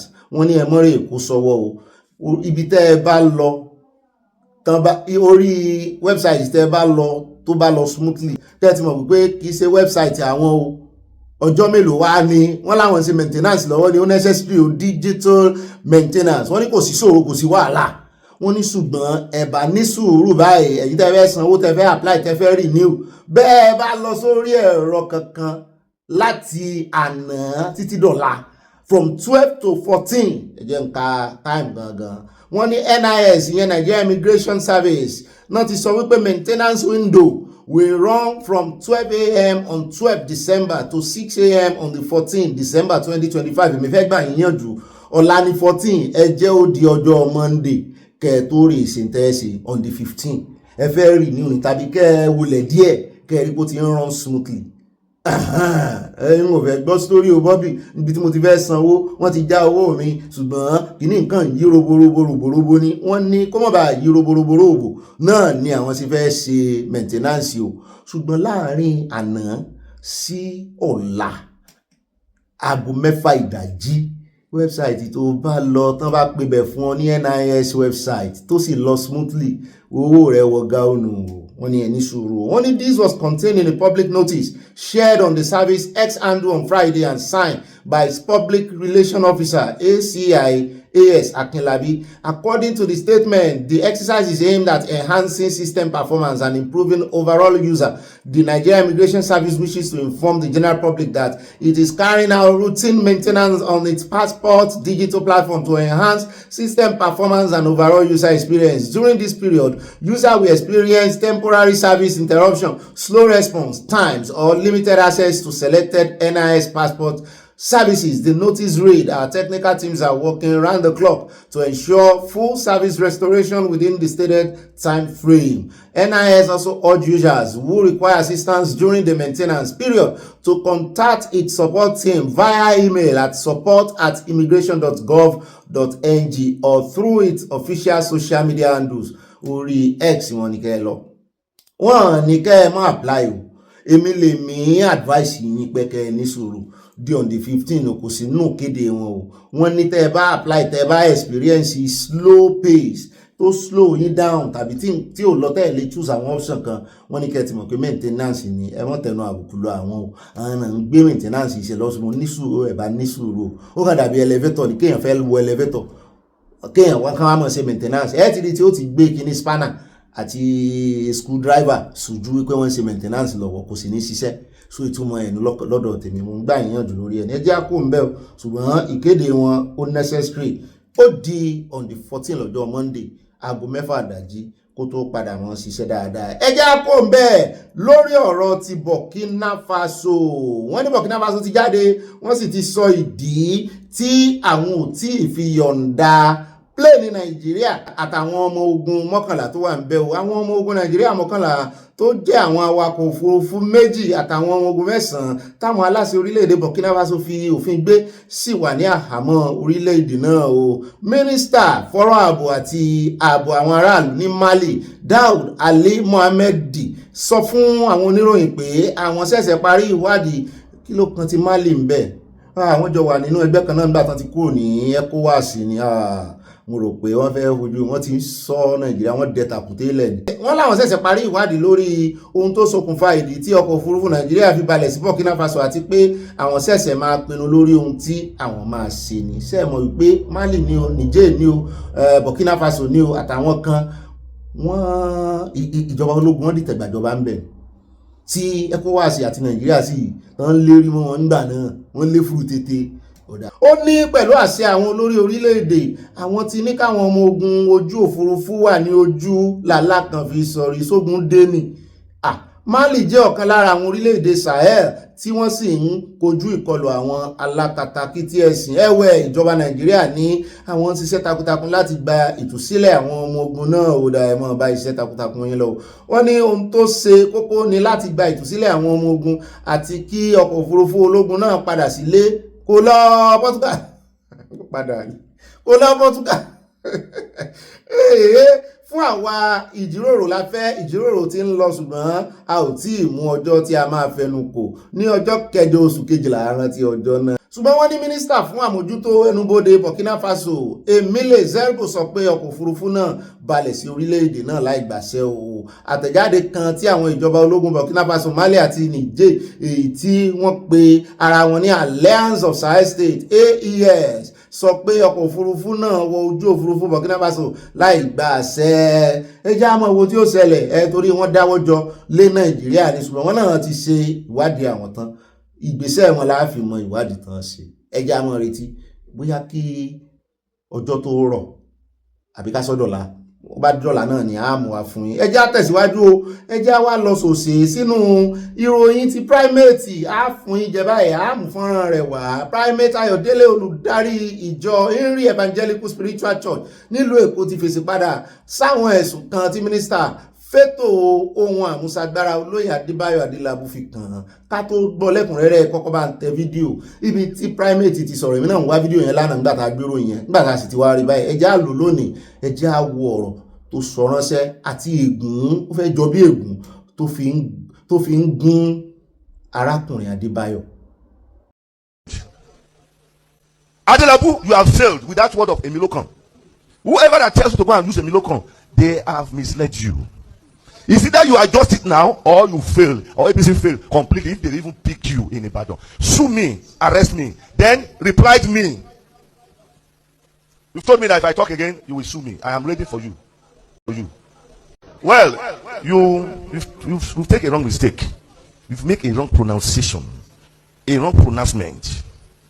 Why must you say Emilokan when you don't know that Emilokan is called archaic statement? Nobody goes for Emilokan again. Emilokan is in the past, meaning that you have failed. You have taken. I am giving you advice as directed by God, warnings from God.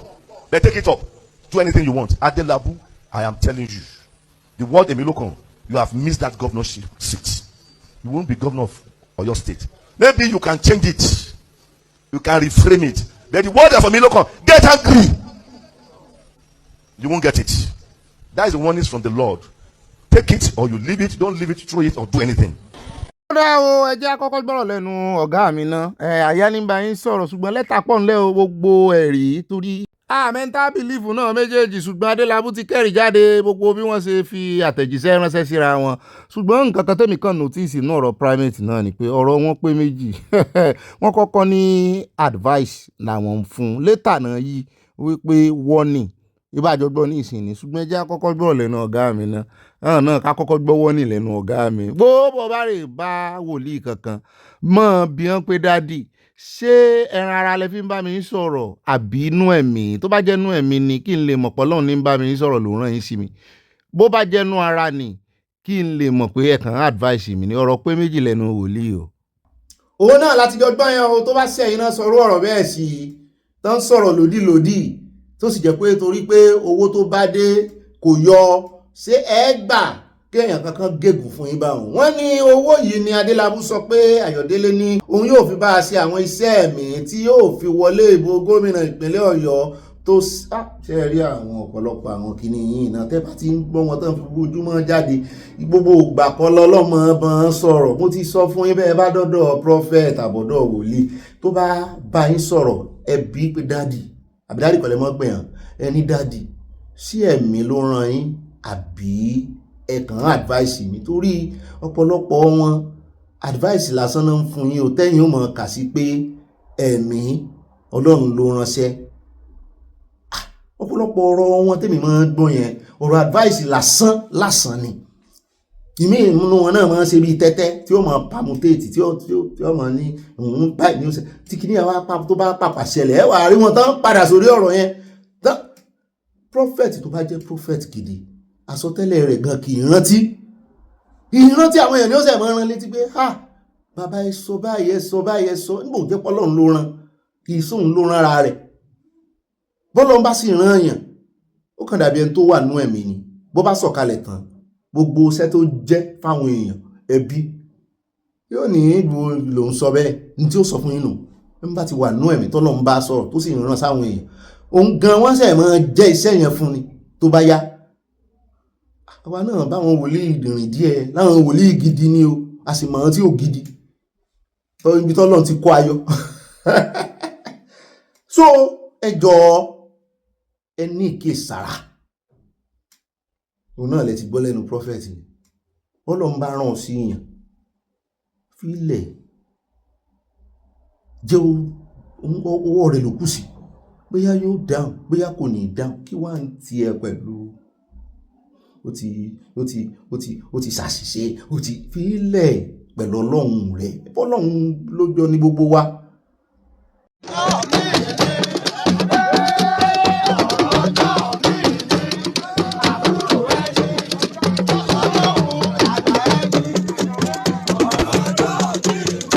ọ̀gá mi lẹ́tà yóò gbà one time oṣù mẹ́jọ àkàǹkọ̀ kejì 27 orí 27 là ń lọ afẹ́ fìdí òtítọ́ múlẹ̀ wọ́n ní good afternoon sir my name is primate Ayọ̀délé ó fìdí ẹ̀ múlẹ̀ wípé Ayọ̀délé ló send the message sí Adélabú bọ́dà alẹ́rẹ̀ Ọláyínká agbẹnusọ Wike àwọn náà kò wo lẹ́tà yìí síta fún wa wọ́n ní Ayọ̀délé I have sent you letters on vision you have pé àwọn ní vision fún ọ ìyẹn àsọtẹ́lẹ̀ àbí ìran. I know you have theory for your state and Nigeria, sir. I don't know if you can give me audience to speak with you on phone or we meet, sir. You are people's choice, but there are steps to take. Ilé ìfìdí ẹ̀ múlẹ̀ pé primate ló pè wọ́n. Primate ẹ̀ sì gbọ́ primate láwọn kọ́. Ó rẹ̀ jáde wájú wọn ní there are 2 steps to take. I know you have people praying for you when you are deputy governor. I sent a letter to you when you are in CBN. I sent a letter to you. Too many people want to send the letter to pay. Once again, my name is Primate Ayọ̀délé. I have sent letter to you in Ibadan and someone called me from your foundation. This number, a reputable person gave me when he wants to make clarification, but I don't want to disclose anything. Best regards and God bless you. My name is Primate Ayọ̀délé from Lagos. I would like to speak with you, sir. It's important, sir. Nígbà tí yẹn ò tètè dáhùn ìyẹn Ọlọ́run. My name is Primate Ayọ̀délé, sir. I want to have a word of wisdom. Ó ti kó vision ó ti di word of wisdom. Ẹ̀yin Kristẹni tẹ́wà nú ẹ̀mí ṣé ń bá mi fẹ́ mi gbé with you, sir. The Lord send me to you. I have sent letter to you severally but no reply. I have divine advice for you, sir, which help a lot, sir. Kindly pick my call, sir. I want to speak ó tún ti di divine advice láti vision ó di word of wisdom. Gbogbo ẹ̀ yàtọ̀ síra wọn o. Number 5, wọ́n ní ìyẹn page 5. My name is Primate Ayọ̀délé. Your concerned fans gave me your number, sir, and Engineer Dewumi and one high chief. I would like to speak with you, sir, if you oblige me, sir. Ẹ̀bẹ̀lẹ̀ ẹlẹ́bẹ̀ sà. Ó ga àwọn wòlíì yín rèé o. Tán mọ̀ àmọ́ fi gbòjúgbóyà wọ́n mọ̀ fi sọ̀rọ̀ ní ìta gbangba. Wọ́n ti ẹ̀ sọ nínú ọ̀rọ̀ tiwọn náà. Wọ́n ní àwọn ò ní dárúkọ ẹni yẹn ṣùgbọ́n mẹ́sẹ̀gì ti tú àṣírí. Ẹ jẹ́ wá wèsì tí Adébáyọ̀ fi dán lóhùn ní I will call you back lẹ́ẹ̀mejì. Oh, okay, sir. I will call you back, sir. presently at the mosque wọ́n gbàdúrà lọ́wọ́. Ó ní sorry to bother you sir ìyẹn primate. Thanks sir, I will be expecting your call sir anytime sir. Sàṣàṣàṣà ń pa ṣàjẹ́ ẹ̀jẹ̀ àfọkànsí. Ṣùgbọ́n lẹ́yìn gbogbo ṣàṣàṣà primate ò rí kọ́ọ̀lù wọn náà bá tún ní are you free now around 1 a.m. sir láàárọ̀ lóru wọn dáhùn. Wọ́n ní may Almighty Lord hear your prayer as you visit the Holy Land for your annual rites. Amen. God bless you sir. We need to see when you return sir. Ọ̀gá mi ṣe wọn ò ní dúró bí nọ́mbà 30 something la mọ̀ sí lọ nọ́mbà 8 la wà. Ó ní excel the income governor. Ó ti ń pè wọ́n lóko. Of Oyo State Alhaji Abdulwaheed Adelabu ọmọ Elizabeth, you will rule Oyo State today. Do vigil. The angel of God is coming to hear request by 1 a.m. Lastly, I'm expecting the items requested to claim your victory mandate for you or before 1st of April. Ó ti fi déètì sí. Àwọn ló request yẹ, ẹ ti gbọ́ báwọn o. One is mandate for you, mandatory on or before 1st of April. There is a verse for you to read in Quran, Abi Ora. You can call for details, sir. Sorry for disturbing you, sir. I made the test. Why can I call you, sir? Only my PA has been trying to reach you. Yet, sorry, primate is PA. What in disturb?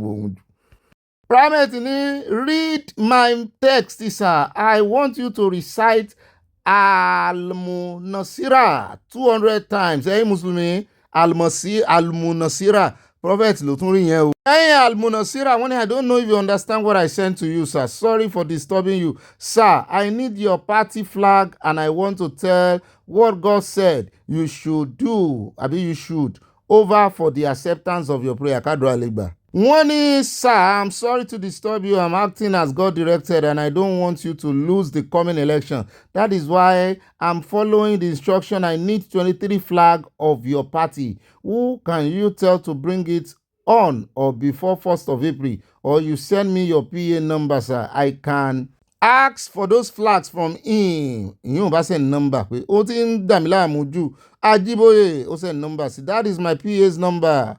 He has been trying to reach you. I am in Umura, thank you. Only good evening, sir. Ó tún padà pé.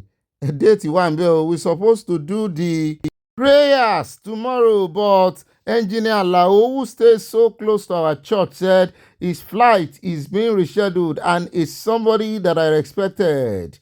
And he knows me very well. Sir, I want you to win this election because hey, Arugo. I promise you the day we spoke that I would do all I could. I have prayed to God and we have more grace till 4th of April, sir, to commence the prayers. I will appreciate, sir, if we can act as God directs, and I will need the flag of the party and the former posters and the saxophone can be with me by Thursday, sir. God bless you, sir. You down. Otoni, sir, the Lord gave us grace till Friday. Oh. If the items are not received at our end before 2 p.m., there is no need to bother you anymore because I don't want to look like I'm disturbing you. I will also inform Engineer Femi also. It's God who sent me to you, sir. It's never my wish to be calling you, sir. You know what I said down quick. How many saxophone or trumpet did we will buy? And how much do they sell one? Let me know, please, so I can ask my PA to handle it. I'm still in Mecca for Umrah, thank you. Good morning, Pastor. How many saxophones? Only 1,000 pieces. Wọ́n fẹ́ wo di Jericho tí ò ní jẹ́ kí Adelabu kórí gómìnà jẹ́ lọ́yọ̀ọ́. I don't know the cost. Let them buy and bring the items with 24 flag of your party, sir. I don't know how much they sell it. All I need is 1,000 pieces of saxophone. Ṣùgbọ́n a ti fìdí ẹ̀ múlẹ̀ báyìí pé primate ò béèrè owó rẹ̀. 1,000 saxophone nìkan ni. Mo mọ̀ ìtàn ta saxophone kọ̀ọ̀kan ni. 1,000. So the difference in your state and you, I admire you so much. I love people to do things in their way, sir. I have to do this based on instruction given by God. Your PA can confirm this also. The person I sent to the market gave this, sir. Imported grade 1, 130k. Sọ́lọ́ ń béèrè grade 1. Lẹ́yìn ìgbà tí wọ́n rán yẹn lọ sọ́jà, primate ló rán yẹn lọ́jà o. Ó ní imported grade 1, 130k. Imported China, 130k. Nigerian refurbished grade 1, 80k. Hey, Gbanjo, Nigeria fairly use 50k. Baba lo fairly use Fẹ́ni Ẹlẹ́ni. Ṣàdúrà rẹ̀ ó gbà láti jẹ gómìnà. Only these prices are from Alaba market where we get things. If you want me to instruct your person to be taken to the place, I will. Pastor gan ti mọ̀ pé ó èèyàn lè doubt òun. Kí wá èèyàn ò tí ì sọ pé òun doubt rẹ̀ ó ti ní. Ó ní your person to be taken. Okay, àti kàdébẹ̀. God bless you, sir. Thank you, Adebayo down. Only thank you, sir. If at 140k per trumpet, we will be buying 1,000. That is about 140 million. Even at 50,000, that will be. Ìyẹn tó bá decide láti ra fairly use. Only at 50,000, that will be 50 million, sir. Where do you think I will get that kind of money for prayers? My governorship ambition is to serve my state and the people and not to make money. I don't have this kind of money for prayers. I just returned from Umura Atibekaton for prayers. All I need from you is to help complement these prayers with your own so we can succeed, and we will appreciate this support from you. I don't have such money to chase governorship ambition. Ó ti léèyàn tí ń pray fún náà mọ̀lẹ́kà tí ń sọ ó náà ṣèyí kẹ́hìn ìmáàmù tí ń gbàdúrà fún tí ń rán kéwú fún. Thank you ló fi parí ẹ̀ ṣáà náà ti rí gbogbo bá a ṣe kà báyìí o. Ó ti wá fìdí ọ̀rọ̀ múlẹ̀ wípé primate ló kọ́kọ́ ta sí i. Primate ní fún lọ́fun ṣàṣàṣà fẹ́ẹ̀ tán lé oníṣà. Primate wá jáde sójú agbágbé wọn sọ gbogbo eléyìí fún wa o, wọn wá tún lérí mọ́ bó lẹ́ni ò ṣe ní gbé wọn lọ sí kínní. Ǹjẹ́ kálẹ̀ yìí ni ẹ̀ ní rò wípé àwọn opposition yín náà ran primate sí. Àwọn primate yín rèé o, galegale wọn ẹ̀hàn ríran ẹni báyìí ni ó jọba, ẹni báyìí ni ó joyè, ẹni báyìí yóò ní wí ni òun náà lórí ìran sọmọ ọlọ́mọ tí ń gbá bọ́ọ̀lù lọ́jọ́ sí kí ríran sótòsí. Ẹ jẹ́ àwa gbọ́n tó náà sọ for benefit of doubt àwa ìfarí apá kan dápá kan sí. Ó lóun kọ́ lóun rèé bá lóun ló tọ̀ ń wá fún àdúrà. Ayọ̀délé tẹ̀síwájú pé Adélabú ló bi òun pé kí ni òun máa ṣe tí òun sì sọ fún pé kó lọ sí ọjà láti ra àwọn èròjà náà fúnra rẹ̀ kókó 150 million lọ́jà. Ó ní pé èló ni mo ní mi ò mọ̀, mo sọ fún pé kí ọmọ rẹ̀ kan àti ọmọ mi kan lọ sí ọjà. Òkè ẹ ti mọ́ ọmọ àtọmọ yín mọ́ ó dáa. Òun fúnra rẹ̀ ló sí owó àwọn èròjà náà sí 150 million kì í ṣèmi o, n kò béèrè owó lọ́wọ́ rẹ̀, èmi ni mo sọ fún un pé ìgbésẹ̀ tó máa gbé ní eléyìí, ìgbésẹ̀ ni mo ní kó gbé, tí kò bá sì fẹ́ gbé ìgbésẹ̀ náà ó parí. Primate Ayọ̀délé ní kí wọ́n béèrè lọ́wọ́ Adélabú bóyá òun fún ní nọ́mbà àkáǹtì òun ní báǹkì pé kó sanwó síbẹ̀. Ó ní òun ní ìbẹ̀rù Ọlọ́run. Kí wá ní déètì bá dé tẹ́ ẹ ní bí ò bá ti rí ṣe ní déètì kan ẹ wá bá ẹ fún Grace di on the 4. Ó ní òun ní ìbẹ̀rù Ọlọ́run tí a sì máa ń ṣe àyẹ̀wò àwọn tó bá wá sọ́dọ̀ wa púpọ̀, àmọ́ ẹni tí Adélabú rán sí mi jẹ́ ẹni tí mo fẹ́ràn púpọ̀, òun ló ṣe bá mi sọ̀rọ̀ tí mo ṣe gbọ́ pé normally kò tiẹ̀ yẹ kó ráàyè mọ́ sọ̀rọ̀. Wọ́n ní fèrè saxophone ni mo ní kó lọ rà. Tó bá ní mo ní kó ka àwọn nǹkan kan, ṣé nǹkan èṣù ni mo ní kó kà? Ṣé mo ní kó pààyàn kó fi rúbọ ni àbí ẹ̀mí èèyàn ni mo ní kó kà? Ọmọ náà ẹ̀rù ń bà torí wípé ó mọ̀ pé òun kò ní ìwà láti di gómìnà. Ìwà gómìnà ó dáa. Wọ́n ní ṣé mo ní kó pààyàn kó rúbọ ni. Wọ́n ní Ayọ̀délé ní òun ṣetán láti ro ẹjọ́ tòun náà níwájú àjọ DSS torí pé ẹ̀sùn ìbanilórúkọ jẹ́ ló mú wá. Ó fi kún pé ó ní ẹni tí ẹnu rẹ̀ ò bá ti bò kò lè ṣe aṣíwájú ìlú, pé ẹni tó bá sì ní làákàyè náà máa fi sípò, pé ohun tóun rí tí ń ṣe kiri tẹnu rẹ̀ ò bò yí pé kò wá olùdarí o. Ó ní ó fẹ́ bà mí lórúkọ jẹ́ ni, kò bá tiẹ̀ jẹ́ kí n lu òun ní jìbìtì náà kó tó wá pariwo torí ó ti mọ̀ pé òun kò lè jẹ́ nǹkan kan, àmọ́ ó fẹ́ yí ọ̀rọ̀ náà lé mi lórí pé ó ti mọ̀ pé òun ò lè di gómìnà. Ó wá ń wá ẹni tí ó kànra mọ́. Tẹ́ńsàn ló mú ojo ló mú pé ń sojo ni, ó sì máa tọrọ àforíjì fún nǹkan tó ṣe, pé ó ń bọ̀ wá fẹnu fẹ́ra bí abẹ̀bẹ̀ lọ́dọ̀ òun. Ó ní òun ló ń bẹ̀bẹ̀, ó sì ránṣẹ́ sí mi tipẹ́tipẹ́ láti sọ pé kó múra àdúrà lá ní kó ṣe. Ẹni tó rán sí mi sì wà láàyè ṣùgbọ́n wọn ò ní dárúkọ ẹni náà o. Àgbàlagbà ni mí. Ayọ̀délé ní kò yẹ kí òun dá sí ọ̀rọ̀ Adélabú, pé nígbà tí kì í ṣe pé òun fẹ́ pa ló ṣe lọ sọ́dọ̀ DSS, pé àìmọye serious issue lèyàn wọn gbé lọ sọ́dọ̀ DSS. àwọn òwe wọn fẹ́ bara wọn lórúkọ jẹ́ ni àti wípé ta náà ló kọ́kọ́ kàn sí èèyàn kan ṣé wọ́n ríran sí ni kó tó di pé òun náà gbégbèsè àbí wọ́n fi ìránṣẹ́ sí abóhùn nítorí tó fẹ́ dì ló ṣe ń wá èèyàn kiri àbò ń wọ́lọ̀ kiri lọ́dún èèyàn wọ́n ṣe ó dá ẹjẹ́ àpò lórí ọ̀rọ̀ wọn bá a bá tún ní update àmọ̀ jẹyin ni o ẹjẹ́ àpò bẹ́ẹ̀ ó dá báyìí já lọ́nù rẹ̀ tí wọ́n máa tẹ̀lé lórí ọ̀rọ̀ àwọn agbésùnmọ̀mí tán náà fẹ́ dá ilà ìlú lẹ̀ ní December ní ọjọ́ kérésì wọ́n ní a humanitarian organization equipping the persecuted has raised the alarm over what is described as a plot láti pa ọ̀pọ̀lọpọ̀ àwọn ènìyàn nílẹ̀ Haúsá lọ́jọ́ kérésì gangan o ṣùgbọ́n presidency ti wá dá lóhùn in a swift reaction pàápàá ajá àbálẹ̀ náà fi ṣe savage answer wọ́n ní èròǹgbà rẹ̀ ò mọ́ bó tiẹ̀ jẹ́ wípé ó tàwọn lólobó ní intelligence ló fáwọn ṣùgbọ́n kì í ṣe pé kó tún wá mọ́ sọ̀rọ̀ tí ó mọ́ dẹrù báráàlú pẹ́rù ti wà lára àwọn èèyàn tẹ́lẹ̀ ibẹ̀ náà látún ti gbọ́tán ní presidency sọ wípé àwọn sì dúró lórí wípé kò sí tí ń jẹ́ genocide Kristẹni ní Nàìjíríà wọ́n ní sáàrẹ ló sọ wọ́n ní ẹni tó lọ ṣaṣojú ààrẹ tá ní wọ́n ní bàbá Fagbemi mo ní Minister of Justice àwọn náà ti ń tẹnumọ́ tẹ́lẹ̀ mo ní wọ́n gbà ṣùgbọ́n ká mọ́ wò ó wọ́n sá ti ń gbé ìgbésẹ̀ tí Amẹ́ríkà fẹ́ kan ṣe wọ́n kàn ń sọ̀rọ̀ ti hàn ní ìgbésẹ̀ lànà ìdí àṣà tá a sì rí lọ́dọ̀ wọn náà ni wípé wọ́n ti ń fara mọ́ nta Amẹ́ríkà fẹ́ kojú bá náà lọ ṣùgbọ́n wọ́n wá ní kí àjọ humanitarian kan fẹ̀rẹ̀ wẹ̀lẹ̀ kébò sí the founder of the organization Jude Solu wọ́n ní òun ló sọ̀rọ̀ yìí ní round table kan níbi tó ti pe ìpàdé kan International Committee on Nigeria and African Jewish Alliance wọ́n ní ìpàdé yìí tí wọ́n ṣe ní ọjọ́rùú ní Washington DC United States ó ní wọ́n sọ wípé ìkànnà àwọn congressman Frank Wolf ó ní ó ṣe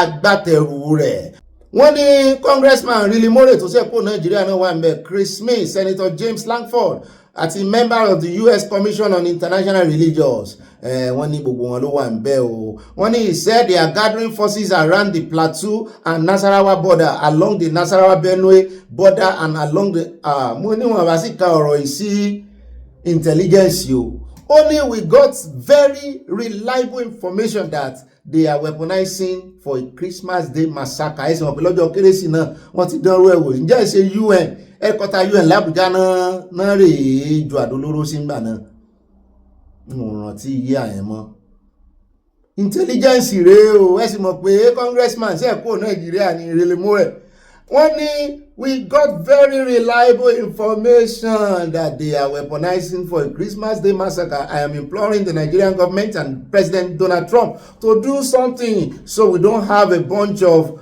dead Christians in Nigeria. Our correspondent gathered that the meeting was among a series of deliberations to resolve the insecurity in Nigeria and address concerns of bọ́sẹ̀ ń pa àwọn Kristẹni. Wọ́n sì sọ ó ní gbogbo àwọn congressman tán jọ pé ìpàdé yìí ó ní gbogbo wọn náà ti dé Nàìjíríà rí. Ó ní they have been involved in this matter since Bill Clinton was president. They classified the attackers mostly as terrorists and jihadists. Saul has officially notified the US through Riley More, who will be filing a report to President Trump on it. It was also learned that after the meeting where Saul spoke, a separate closed-door meeting was held àgbọ̀ngàn kan lórí ìyẹn. Ṣùgbọ́n gẹ́gẹ́ bá a ṣe gbọ́ wọ́n ní ìkànnì àwọn ọ́fíìsà DSS Nàìjíríà l'Àbújá wọ́n náà confirm pé the agency was aware of the planned attacks on Christmas Day and had commenced preventive measures. Wọ́n ní the service is aware, we have the intelligence report and we are already working on it, the officer stated. Tó bá iléeṣẹ́ Saturday Punch ló confirm eléyìí fún. Another operative of the Secret Service said the DSS had intensified its intelligence gathering efforts nationwide. We know the trend of attacks in those areas. I was in Kaduna for over 2 years and I can tell you that these people, bandits, have a pattern. We DSS have always provided intelligence. The intelligence report by the US NGO may be correct because communities in the Middle Belt have always come under attack during festive period. Kí ló wá dé tíjọba Nàìjíríà nìkan gbẹnu dákẹ́? Bóyá kan mọ́ pariwo jù báwọn tí ń ṣiṣẹ́ lábẹ́ wọ́n ní but I am sure the service would also have gotten wind of any planned attack by the bandits and preventive measures would have been put in place. Ó yẹ kán pariwo léèyàn lórí dáadáa torí gbogbo ìgbà wọn gbọ́ pé DSS máa ń fún wọn ní intelligence. Àwọn àjọ ọ̀tẹlẹ̀múyẹ́ múṣẹ́ tí wọ́n lọ́kùnkúndùn wọ́n fún yín ní intelligence. Sáà náà wà tún gbébọn náà rè mọ́ báyìí dojúkọ bandit. oko ìjẹ́ ti bàbá tọmọ kó mọ̀ lálàá abẹ́ iléeṣẹ́ ọlọ́pàá náà wà lóòótọ́ ṣùgbọ́n intelligence náà wà fún gbogbo bí bá ṣe ń lọ kùrùkẹrẹ ibi náà fẹ́ rìn sí ọjọ́ báyìí náà fẹ́ ṣe o wọ́n fẹ̀yìn ọlọ́pàá lẹ́wà gbéṣẹ́ sí wọ́n sì ti sọ wọ́n ní ọ̀pọ̀lọpọ̀ intelligence láwọn mọ̀ kò dìgbà tí USA gan bá fún ọ tí ọdún bá ti ń bọ̀ báyìí àwọn ti máa ń mọ̀ wípé àwọn ará bíi wọ́n máa ń fẹ́ gbègbèsẹ̀ kò sọdún gan wọ́n ń gbègbèsẹ̀ 30 December ní sí ń bọ̀ yìí èyí fẹ́ pawọ́ ẹ̀fẹ̀ kan ìjọba ń wo owó tó máa pa ń 30 December wọn ọ̀fẹ́ kan dẹ́rù àwọn èèyàn good ṣùgbọ́n tẹ́ ẹ lè fi mọ́ ẹ̀mí àwọn èèyàn dè náà ni wípé gbogbo ẹ̀ lẹ́ti gbọ́ ẹ ṣé o gbogbo ọ̀nà lẹ́ti gbègbèsẹ̀ àbí ìṣẹ́jú wa náà kọ́ náà ṣe fún wọn ní intelligence ní kẹ́bí tó sì jẹ́ wípé intelligence yẹn náà tún lò lòdì tó fi kó àwọn ọmọ lọ wọ́n fún wa nìkan náà lóńdó àti ẹ̀dùpẹ́ nǹkan àdó pé wọ́n náà fẹ́ wá strike lóńdó ṣùgbọ́n ẹ mójútó ra yín náà o ó dà December ní bọ́yà ní bọ́jọ́ ọlọ́jọ́ lọ o ó rẹ̀ ẹjẹ́ tẹ̀síwájú ẹjẹ́ wá dé ọ̀dọ̀ ẹni tó lòun fẹ́ bá wà dábọ̀dà láyé lóhùn Láyé Mohammed láyé ò ní ó yẹ kárí èèyàn sí orin fún bọ̀dà láyé àyàsó wọ studio fún bọ̀dà láyé ẹ bá ń tẹ̀sí ẹjẹ́ agbẹ́lẹ́nu wọn yíwò yìí. I was thinking that when you are getting older, you will now have make a retrospect of all you have done in life and all that. But Lai Mohammed is unrepentant. Seriously, he is very, very unrepentant for him to say what he's saying. So, what did Sanwo-Olu own up to? You remember that Sanwo-Olu later owned up to what happened? Remember, he said yes, that he takes responsibility. He was the one that invited the military. The live bullet we saw there, what was it for? Mr. Okoro, did you remember when the mortuary filled up somewhere in Ikeja at, was it not last week? Yeah, the university. That they had to, the state government had to bring out 63 million naira for burial of those people, mass burial. Over 100 and something human beings. Where did they come from? Anyway, such people, I leave them to God. Such people, when they talk, they forgot that God has a way of dealing with people. Whatever you sow, you reap. So those people that died, they are not human beings. No massacre. No massacre. And you saw the hell of bullet that was released on those youths. No massacre. Let him continue to lie. But you should remember that there is what? God, though. It's not only Jonathan White that knows how to say that. There is God, though. Whatever you are doing, remember.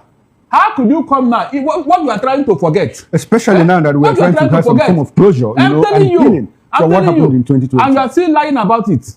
Meanwhile, all the actors of that incident, they are all feeling remorse because they knew what happened. The spirit of those youth will never leave any of them. But is it strange that up until this moment there was no inquest, there was no inquiry I'm telling you, on who ordered the CCTV at the toll gate to be removed? Yes. So they were doing all those things for nothing, Abi. They deliberately removed the camera so that nobody will see what they were doing. And you think it was just for nothing? Lai Mohammed, I'm ashamed of you. Seriously, I'm ashamed of you. You want your grandson to ask you again, Daddy, why are you still lying? I think that's the next question that boy will ask you. Remember the first time? He said his grandson of 7 years was asking, why did they call you Liar Mohammed? He said it. That boy will ask him again, Daddy, why are you still lying after all you did? That boy will ask him that question. Ó rẹ̀ káàbọ̀ padà ọjà wa dé Lagos Calabar Coastal Road wọ́n náà ti ṣí mo ní ṣé ẹ̀ ń ṣí lábẹ́lẹ̀ ní ẹ̀fẹ̀ àgbọ̀n underground ní ẹ bá ń tẹ̀sí ẹja wo díẹ̀ ń bẹ̀. With a spur connecting the north central part of the country. Lagos Calabar Coastal Highway passing through 9 coastal states is one of the 4 legacy projects of Mr. President. We've opened in Lagos Calabar the first legacy project. We've opened 4 sections, and that is section 1, Lagos to a Lagos 47.47 kilometer by 6 lanes. It has street lights, it has reinforced concrete pavement, it has CCTV, it's going to have rest houses where we attend to any situation within 5 minutes. That's the response time. It has tree planted by the site. Second section is 55 kilometers going between Ogun and Lagos border. And the third section is 3A and 3B, and that was 65 kilometers that reduced to 72 kilometers, opened in Cross River and Akwa Ibom. The fourth section, 4A and 4B, is opened in Ogun and the Ondo. Works are all ongoing simultaneously. The coastal highway, Lagos Calabar Coastal Highway Section 1, Phase 1, Section 1, is of a total length of 47.474 kilometers, starting at the junction of Ahmadu Bello Way, ending at Eleko Village. We have achieved a little bit more than 30 kilometers of CRCP. There are In sections, we have a little bit shy than 20 kilometers from here to the kilometer 20. Then we have 5 kilometers along Awoya area, and then we have another 8 kilometers at the end of the project. The Lagos State section of the highway is 103 kilometers long, but the project is being executed in phases. Section 1, which is 47.474 kilometers long, has just been opened to traffic to ease congestion during the Yuletide period. The section, which runs from Ahmadu Bello Junction to Lekki Village Junction, features rigid pavement, dual carriage highways, drainages, culverts, median barriers, and street lighting. Not only will the project enhance transportation along the littoral states, that is Lagos to Cross River, the intended impact on tourism, agriculture, etc. will ultimately impact our nation's economic growth. Is expected to reduce travel time, boost trade, and enhance regional connectivity.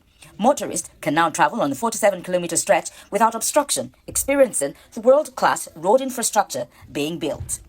Ẹ káàbọ̀ padà ẹ̀hún náà nu àwa náà wíyá gbogbo ẹ̀nà sí o ṣùgbọ́n wọ́n ní wọ́n ṣàfẹ́ make sure pé èyí tó ti parí wọ́n sì mọ́tò ti lè mọ́ gbà bẹ́ẹ̀. Ẹ já wá dọ́dọ̀ àwọn tó náà fẹ́ ṣe ìwọ́de àwọn wo gan-an ni àyà láwọn NSC ni àmúlẹ̀ ajérò ó ti ẹ̀dá bẹ́ẹ̀ wọ́n lẹ́nu ṣùgbọ́n ṣé ìjọba ó gbà kan ṣe ìwọ́de báyìí kí náà yẹ ṣe ìwọ́de lé lórí ó ní ọ̀gá mi ẹjọ́ fẹnu ara rẹ̀ sọ lórí ọ̀rọ̀ security náà ní ẹjọ́ fẹnu ara rẹ̀ sọ mo ní àáfún láàyè ṣùgbọ́n ẹjẹ́ ìṣàtótónu díẹ̀ nínú ọ̀rọ̀ rẹ̀ tí mo gbọ́ wọ́n ló sọ wípé àwọn rí ìgbésẹ̀ ìjọba wọ́n rí jíìgì wọ́n ń ṣe ọ̀pàpàparadà àwọn chief securities wọ́n ń gbìyànjú wọ́n ní kán gbàyàn síṣẹ́ ọlọ́pàá wọ́n withdraw àwọn ọlọ́pàá ó ní ṣùgbọ́n àwọn ò tí ì rí positive action nínú gbogbo ìgbésẹ̀ ìjọba pé wọ́n gbé ìgbésẹ̀ no doubt about it ṣùgbọ́n kò tí ì ṣèso re báwọn èèyàn sì wá ń di igi tán retí èso re ètò ààbò kàn mú ń bẹ̀ wọ́n nítorí ẹ̀ náà ṣe fẹ́ ṣe wọ́de ọjọ́ òun náà wá fi sí wọn lọ́n di 17 before kérésì ni sọ́n ṣe wọnú kérésì ni kán kúkú fi sọdún ẹ bá ń tẹ̀sílé agbára ẹjẹ́ agbọ́rọ̀ lẹ́nu àjérò. Well, doing something urgently, does it translate to just change of service chiefs and rejigging the security apparatus? Or has situation changed? I think we should be real in discussing issues like this. That the minister has been removed, that chief of army staff has been removed, does not mean that we don't have incidences of kidnap and banditry and all manner of things. We prefer to have solution to all those problems than even change of guards. Change of guards is just, a theoretical basis. We want to see results. See results, but beyond calling for a protest, what options in terms of recommendations or solutions is even the NLC putting on the table that this government can actually work with? Well, we have stopped putting the options on the pages of newspaper. We wrote Mr. President since June to provide options on taxation, on a strike in the tertiary institution, on strike in the education sector and other areas. And up to now, no acknowledgement of the letters. So where are we going to put our demand on? Ó dá àwọn náà lẹ́tí gbọ́n yan báwọn èèyàn bá jáde bọ́n bá ní jáde wọ́n ṣàtìníwọ́de protest wọn ló wà ẹjá wà lọ tààràtàrà sọ́dọ̀ Bọ̀sùn mínísítà yín fún communication níbi tí odidi minister for communication níbi tó ti jáde wá sọ̀rọ̀ lórí báwọn ṣe mẹ́ẹ̀ torí àṣẹ̀wáṣẹ̀yìn bọ̀ àwọn mẹ́ẹ̀ ni nípa báwọn ṣe lè mú àwọn agbésùnmọ̀mí lórí fóònù tàbí ayélujára wọ́n ní ayélujára dọ́dọ̀ àwọn bandits pé ká ní ayélujára dọ́dọ̀ wọn látọ̀dọ̀ àwọn ni báwọn ó ti mú wọn pé gap wà láàrin àwọn there is a bridge mo ní is it a London bridge wọ́n láyé mi làwọn agbésùnmọ̀mí wà there in the other world ní ẹ bá ń tẹ̀sí ẹjá dúró lẹ́nu ẹ̀. Living in those places, so the profit opportunity for them is not significant. So we want to go there and invest in towers so that we can connect our people and ensure that no one is left behind. Quickly, let's close on this, sure. And I'll take you on the issue of how your ministry, the intersection between your ministry and national security. Absolutely. There are reports of kidnapping and using unregistered or fraudulently registered SIMs. Why do these SIMs still exist in the system despite the NIN SIM linkage policy of Nigeria? I cannot. So what you've put to me is whether it's fact to you, I don't know where you're getting that from. And I don't know who has that evidence that there are people with SIMs that are not registered. We just imagine that with BVN, with NIN, these guys are making calls. We should be able to track them. It's more technical than that. It's more technical than that. There was an exercise that was conducted by the telcos to clean out all SIMs. The reason why the president actually pushed us to invest in towers in those areas was the fact that we realized that there was a special kind of technology that they were using to call. They weren't using the normal towers. They bounce calls off multiple towers. When they leave, that's why they enjoy living in areas where it's unconnected at all.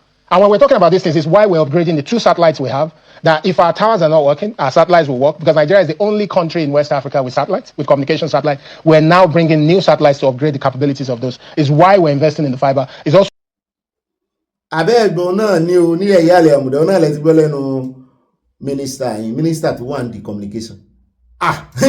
Buhala ló kọ́kọ́ sọ̀rọ̀ bọ̀dà báyọ̀ náà ganu sí mike tá à ń fi wọ́n sí ẹ̀yẹ̀ pé bó lẹ́sẹ̀ sọ wípé Starlink ò sí Nàìjíríà satellite tàn ń lò ìyẹn àwọn agbésùnmọ̀mí ni ò jẹ́ kẹ́ ẹ lè get through kẹ́ ẹ lè mú wọn kẹ́ ẹ lè trace wọn. ṣùgbọ́n báyìí tá a ti gbọ́ lẹ́nu Minister of Innovation àti Digital Economy tó wá jẹ́ ká mọ̀ pé innovation ìjọba àwọn ò lè innovate débi táwọn lè ti lè mú àwọn agbésùnmọ̀mí lórí fóònù ọ̀nà táwọn bandits ń gbà ó lọ́kọ́ ikọ́ wọn rìn sàn pẹ̀lú àwọn expect kí bandit criminal kó wá mọ̀ rìn sàn pẹ̀lú yín ẹ ti gbalé sí mọ́ níyà.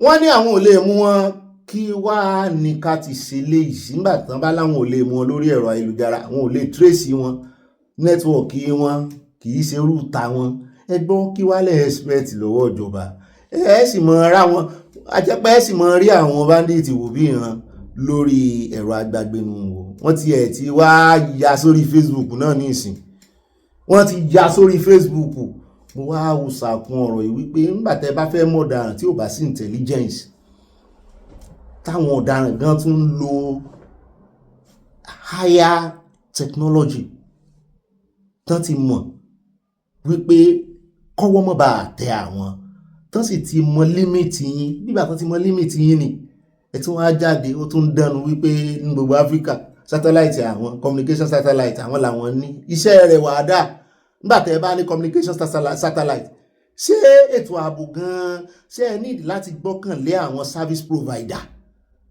ṣé bí iṣẹ́ tí wọ́n làwọn wá ṣètò ààbò náà wá fún yín lóòótọ́ ẹ lè jọ fọwọ́sowọ́pọ̀ ṣùgbọ́n yìí gan ẹ ní sátáláìtì tìyín ariwo yìí ló jẹ́ káṣírí tú o wọn bá wọn gbégbésẹ̀ lórí kìíní yìí o torí wọ́n fi wọ́n pa gan lórí ẹ̀rọ ayélujára ẹ wo bí àwọn ọmọ yẹn ṣe ń lé owó kalẹ̀ tán tó ń àyà jìjọba àwọn kan ní kò tiẹ̀ dá bọ́n ṣe wá sọ ń ta pé àwọn ò lágbára àwọn ní limit pé wọ́n own up to failure ni mo ní ó dá bẹ́ẹ̀ ọmọ Nàìjíríà ó fi mọ́ wọ́n fi mọ ibi tí àwọn ó sáré ètò ààbò àwọn sí ni so gbogbo intelligence àwọn ń gbọ́ látijọ́ ìná ṣé ẹ tún depend lórí USA àtàwọn míì ni ó ga o ẹ wà á lè bá ẹni tó ní Starlink sọ̀rọ̀ tẹ́sí mọ̀ pọ́ mọ́ USA lòun náà ó dẹ̀ jẹ́ àkóńbẹ́ jẹ́ àdọ́dọ̀ ẹgbẹ́ ADC o níbi tí wọ́n ti ganu sí Mike pé àwọn ti gba ògo lọ́wọ́ PDP ń dá wọn pé PDP òrógolo àwọn làwọn èèyàn expect wípé wọ́n máa lé àwọn ará bí kò lórí oyè ṣùgbọ́n ó ń jọ bí ẹni pé àwọn lọ́lọ́run fẹ́ lò fún yín pé kẹ́ ẹ pa gbogbo ọkàn yín pọ̀ sọ́dọ̀ àwọn oníṣẹ́ ìṣẹ́nu ẹgbẹ́ wọn ni El-Rufai wà ní ibẹ̀ ní o ibẹ̀ náà ní Àtíkù lọ o àwa àmọ́ torí ní tó mú Peter Obi tí ò fi jọ ẹgbẹ́ wọn bóyá PDP ni ó padà sí PDP ló sì ti tú tán yìí ẹ bá ń tẹ̀sí ilé abẹ́jẹ́ àgbọ̀ lẹ́nu rẹ̀ dùn ṣùgbọ́n kò convince mi. Well, I mean, currently, I think we have overtaken PDP because, like I had Dr. Abati asked which PDP are you talking about? Is it this PDP or that PDP? So today, the de facto opposition party in Nigeria is already the African Democratic Congress. So but having said that, you see, what you call the internal crisis in the Labour Party or even the PDP, yes, they had their own internal issues and mismanagement of some issues, but the most important thing that we have to underline here is that they did not just happen. The ruling party, APC, had done everything to destabilize opposition party. In the first place, ADC has come about because of the non-viability of these other political parties. But the destabilization of PDP, the destabilization of the Labour Party, the destabilization of SDP is what has led the politicians in these respective parties to find refuge in the African Democratic Congress. That look, if we are not careful, if we don't build an alternative political platform, then Nigeria is inevitably leading towards a one-party state. And that is why what this government is doing They are quick to intervene in Benin Republic to use the military to restore democracy. But back home in Nigeria, they are using legalism and the judiciary to undermine democracy. Because what's democracy? Democracy is about choice, about competition. It's about a level playing ground for all the political parties. But they are actively undermining opposition political parties in Nigeria while posturing as a savior of democracy in the region. That is not hypocrisy. If that is not hypocrisy, then what it is? Even as we sit here, as we have this conversation this morning, they are not letting go. They still continue to bring one obstacle or one legal issues or the other, even against the African Democratic Congress. And you wonder, what exactly do they want to achieve? It is very clear. They know that on the record of what they have done in the last 3 years or so, no Nigerian that has suffered what they have suffered will support the ruling party. So what they want to do is to present us with no choice in 2027. So when Nigerians look around, they have no alternative. They say, okay, well, let's go with them. But what they are doing is undermining democracy. The APC today represent the greatest threat to Nigerian democracy. So because what they are doing, a couple of days back, some people came aboard and they say, they are challenging, that they are asking INEC to deregister ADC on some funny grounds. But we know where that is coming from. The individuals involved in that, we know them, we know who they work for. So this is a thing that we have to solve. 2027 election appear to have been won and lost, and that's exactly the mindset of inevitability that the ruling party would like to create a situation where everyone will think that there's nothing we can do, no matter what we do, they are going to win anyway. That's exactly the kind of mindset they're going to create. But if you are familiar, of course you are, with Nigeria's recent political journey, you will recall that as recently as 2007, PDP controlled 31 states out of 36, leaving only maybe 4 states in the north and Lagos State. But you recall that the election of 2027 still had to be heavily rigged. It was one of the most discredited elections in Nigerian history. In 2011, it's the same thing. Despite the overwhelming control that the PDP had across the country, they still had to massively rig those elections by popular reports. So what we are saying is just a case of history repeating itself. We are not surprised. You say we don't have any governors. No, we don't have any governors because these governors that are joining the ruling party are not doing so because they are convinced by anything going on in APC. They are all pandering to one vulnerability or another, or looking for easy way out. It takes conviction. It takes character. It takes courage. It takes belief in the nation itself for you to join the opposition party even while you are a sitting governor. And that's what this individuals lack. And it's easy for them to go and join the ruling. But we are not bothered about that. The ruling party or the president may have succeeded in bringing all the governors to their side and uniting all the governors under their party. But what about the people? Have they been able to unite the people? Let's take North Central, for example, Benue, Plateau, and all that. They are able to get the governors of minus Plateau. Maybe it's still warming up, But what about the people? Will they be able to convince the people that they actually represent the best option for them? That is the task that they will not be able to do because every Nigerian today understand what is going. You cannot. No amount of whitewashing can remove the reality that Nigerians are confronted with. And that is where ADC's strength comes from, to continue to appeal to the people, to continue to position ourselves as the only alternative to the ruling party and what they have done to Nigerians in the last 3.5 years or so. You said I was in Asaba a couple of days ago. That's the 28 states headquarters that ADC will be unveiling within 5 months that we are in power. We have come on board as an opposition political party without a single political office holder, propelled only by the enthusiasm of Nigerians who are committed to seeing democracy survive in the country. Orí káàbọ̀ padà lórí ọ̀rọ̀ Wike ẹja sáré lórí ọ̀rọ̀ Wike eléyìí ní agbára o. A ṣe gbogbo ohun tí Fubara ń ṣe aṣòfẹ́ fi kẹsàn-án ni gẹ́gẹ́ bí ìròyìn ọ̀tẹlẹ̀múyẹ́ tá à ń gbọ́ o. Ìròyìn eléyìí wọ́n fi nǹkan bo ni mọ́nú kúlà ó sì ń yòòrò ó ń kù lálá ni wọn àti ìgbé ṣùgbọ́n àwa náà wá fi owó kan kún èjì láwá rí ọ̀rọ̀ yìí dáadáa wípé n tó lè mú Fubara wà mọ́ kọrin ọ̀tẹ̀ tó tún wá ń lo style ọ̀gá rẹ̀ lẹ́nu ọjọ́ mẹ́ta yà sì gbọ́ kí Wike kọrin ọ̀tẹ̀ mọ́ àfi eléyìí tó ṣe báyìí dé yìí àfihàn yìí èyí tó tá àfihàn yìí lánàá ó ti kọ́ ti pẹ́ ọ̀yọ́ máa ń dé bí ẹni tó ti yó ṣùgbọ́n Fubara náà wá padà wípé wọ́n lórin tó kọ wọ́n níbẹ̀ gan-an ló yẹ ká ti mọ kíyèsí ọ̀rọ̀ rẹ̀ pé ká ti bí ìsáná kíyèsí oògùn ó ní àwọn ò lọ́kọ́ ikọ́ pé àwọn ò gba shortcut ń táwọn àwọn join ẹgbẹ́ straight ní òun sì ní number 1 wọ́n ní ó ń pàrokò ránṣẹ́ ní ibẹ̀ náà the same time àkó nǹkan náà la tún wá ń gbọ́ wípé ẹni tó jẹ́ speaker àwọn tán ẹ̀sìn mọ̀ fún fẹ́ dìfẹ́ẹ̀tì lọ́jọ́ sí ẹni tó wá jẹ́ speaker àwọn tó wá ń fẹ̀sùn kàn wípé ṣé bí ọ̀gá àwọn tó jẹ́ Wike ó ti pe ìpàdé lẹ́yìn ìgbà tán jọ agree tó lódò dẹ́bọ̀n fọwọ́ sí fẹnu sí ó ti pe ìpàdé alálàáfíà àṣẹ Fubara náà gbọ́n àṣẹ wọ́n ní kó ṣe bí ẹni tó gọ̀ ni àṣẹ ó pe ọ̀rọ̀ ni àṣẹ ó ju ọ̀gẹ̀dẹ̀ sọ́bọ̀ wọn ni àṣọ náà fẹ́ padà mọ́ ti mọ̀ kan ti ká mọ́ kọ́nà ọ̀rọ̀ rẹ̀ sẹ́yìn yé mi ni ó wá ń jọ bẹ́ẹ̀ ni pé wọ́n ti use Wike wọ́n ti dọ̀m̀bọ̀ ẹ̀ ní only iṣẹ́ kan tó kù fún Wike tó mú tí ò lè kó òun ẹgbẹ́ PDP náà ni wípé kó ṣàfù ẹgbẹ́ PDP òun náà ló sì fà wọ́n lè kó ń bẹ̀ wọ́n fún ní expulsion certificate ó sojú gbogbo wa Wike kọ̀ ó lóun ní kó ń bẹ̀ ó tún ti ń re àwọn kan jọ ìnítere èjìtere wípé àwọn náà fẹ́ ṣe convention ó sàrán rí mọ́ ẹgbẹ́ PDP òun náà ló sì ti àwọn ọmọ ilé ìgbìmọ̀ asòfin Rivers tán fi fẹ́ lọ dìfẹ́ẹ̀tì lọ́jọ́ sí tọ́rọ̀ fẹ́ di wàhálà tó bí Fubara nú àfi bá a ṣe ń gbọ́ wípé ẹ̀yìn rẹ̀ ní Fubara gbàkúgbà wájú rẹ̀ oko orin sàn án pẹ̀lú rẹ̀ ló fi rí join ẹgbẹ́ APC àti wípé wọ́n ní wọn expect àtàwọn 15 kan táwọn kọ́kọ́ dìfẹ́ẹ̀tì níjọ́sí tí Fubara sọ wípé òun expect òun sì ń dúró de ọ̀gá òun pé kó wá pípàdé meanwhile náà ti ránṣẹ́ happy birthday sí ọ̀gá rẹ̀ o wọ́n ní wọ́n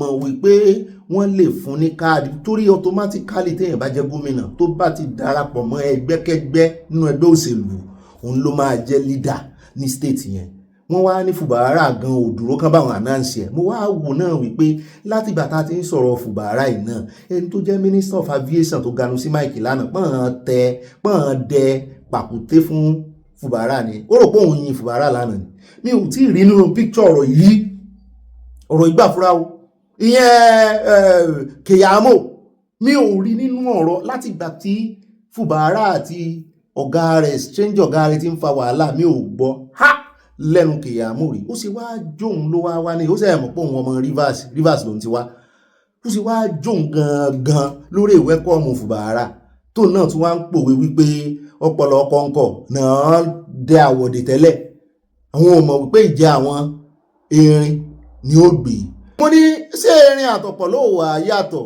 wọn lóun náà tún fi paroko ránṣẹ́ ni wípé òun gangan ni erin Rivers State mo ní èwo wá ní ti páńpẹ́ tó náà dẹ wọ́n fi ń kó bára wọn ní pé APC dẹ páńpẹ́ fún ọ̀pọ̀lọ̀ ṣùgbọ́n erin ni ó mú túmọ̀ ẹ̀ náà ni wípé gbogbo ìṣẹ̀lẹ̀ tẹ́ rí yẹn bó ṣe play out yẹn wọ́n dẹ páńpẹ́ fún ni àyà lára géèmù politics Nàìjíríà nù àmọ́ ló ti ẹ̀dá tó fi ti Nàìjíríà sí tó bá kó gbogbo politics pọ̀ kò rí bẹ́ẹ̀ àwọn politics kan wà tán ṣe ń bí orí òótọ́ wọ́n fẹ́ fi túlù ṣe ni ó ní bẹ́ẹ̀ ni lòun ṣe fi ti Nàìjíríà chapter sí lọ́rọ̀ kan ń tà ń gbọ́ nìyẹn o wípé Wike báyìí crossroad ló wà the only job tó kù fún Wike báyìí ni wípé kó ṣàbàyè ẹgbẹ́ PDP jẹ́ tó sì ti rí bàjẹ́ òun náà ló sì wà fún Fubara ní signal pé ó yá catapult wọ́n ní ó tún wá ṣèṣe débi wípé kí Fubara kó remain nínú ẹgbẹ́ PDP nítorí pé kò trust Fubara fún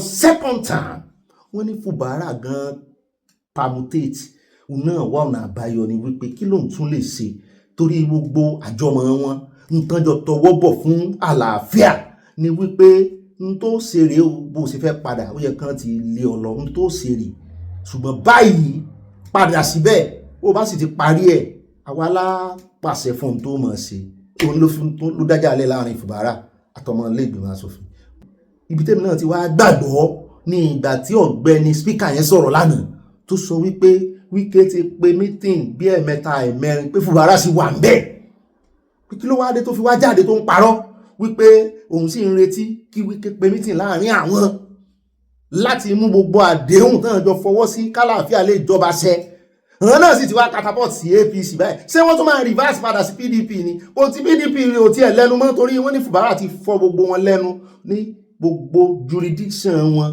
wọn ti àti wípé àfikún ló tún wá jẹ́ fún Fubara ní ìsìn torí àwọn tó ń kó wọn láti inú ẹgbẹ́ PDP wọ́n tún darapọ̀ mọ́ àwọn tó ti wà ní ẹgbẹ́ APC àti rí chairman ẹgbẹ́ APC táwọn wá nìyẹn kì í ṣe pé wọ́n nífẹ̀ẹ́ Wike wọ́n ti lo Wike wọ́n ti dump Wike ṣé Wike ó wà torí ẹ̀ òun náà catapult sínú ẹgbẹ́ APC bó bá catapult sínú ẹgbẹ́ APC sọ́pọ̀ lọ́lọ́hún ó jẹ́ torí àti rí elephant ní ìsìn Keyamo sì ti sọ bẹ́ẹ̀ ó ti confam ẹ̀ fún wa pé elephant inú ẹgbẹ́ APC nù pé ẹni tí ìwà àwọn mú ní ìsì tí jẹ àwọn mú nígbà táwọn ń dẹ́dù pé erin ńlá ni kí náà wá bẹ́ẹ̀ fi wíkéwé ìkà ni bọ̀dá yìí àwa náà ọpọlọ ní mọ́ sí ọ̀pọ̀pọ̀pọ̀ ta ló lóhun kọ̀ọ̀kan náà méjèèjì Wike àti Fubara ta lóhun rẹ̀ òjàkí bọ̀dákì yà mú ọpọlọ ta ló fi wọ́pọ̀lọ ọpọlọ làwọn fẹ́ mú tẹ́lẹ̀ àwọn tí wá ó ti yé mi o pé Wike làwọn fẹ́ lò tẹ́lẹ̀ ṣùgbọ́n irin náà mú òun náà tí ó bá sì sọ̀rọ̀ ní ìsìn àtẹ́yù dàkẹ́ géèmù politics Nàìjíríà kò sí èèyàn gidi lára wọn o kò sọmọ eré nù gan o ọ̀rọ̀ wọn yìí ó ṣẹ̀ṣẹ̀ yé mi ni o sáàwárí wọn fi pàwọ̀ ẹ̀dẹ̀ báyìí Fubara gbọ́n akànbù lánàá ní Fubara gbọ́n bẹ́ẹ̀ bá rí bí bọ̀dá mi tó pè mí lánàá ṣe ṣàlàyé ọ̀rọ̀ fún mi yọ̀ọ̀dà fún bọ́dà mi ẹ̀yìn lẹ́ni wọ́n dárúkọ yín àwọn náà ní kírẹ́dìtì ìròyìn àwọn náà gbé adébẹ̀ gan-an ni mo ní yọ̀ọ̀dà fún yín rí wọn wò dáadáa á fi wọn pàwọ̀ ẹ̀dẹ̀ ṣùgbọ́n ẹja wá sáré dé ọ̀dọ̀ ọ̀bọ̀dà Láolú àwọn náà sọ àwọn permutation kan fún ẹ̀bá tẹ̀sí ilẹ̀ ẹ̀bẹ̀rẹ̀ bá padà dé ká mọ̀ káde ìròyìn lẹ̀. People would not be surprised that Fubara has eventually joined APC. I think the handwriting was very clear on the wall, especially, I think last week when you found that majority of the members of the State House of Assembly also moved over to APC. What I am not sure of in this case, and I guess we will find out in the days ahead, is where is Nyesom Wike in all of this? When the members of the State House of Assembly, indicated that they were moving over to APC, not all of them, but majority of them. Mr. Wike said that that didn't tell him, quite frankly, I don't know whether to believe that or not. It's very unclear to me because it will seem to be more orchestrated than something that we just than happenstance. So it's still forgive. We don't know exactly what is going on, but we know that with the governor Fubara going over to APC and making a big show of it, and what is words yesterday, is clearly trying to still assert himself as the governor, and that his own support of the president is not doesn't have K-leg. Many people have said of Nyesom Wike, who is clearly also supporting the president, but one leg in PDP, one leg inside APC government leaves a lot of worries and concern and doubts, even among the people in the villa. Of course, we know that you are rooting for the president, but you are not leaving PDP. Some say that he's trying to help help destroy PDP ultimately. We have to still watch how this affects Nyesom Wike. But to the fact that that Rivers State is APC, I think that one is clear already.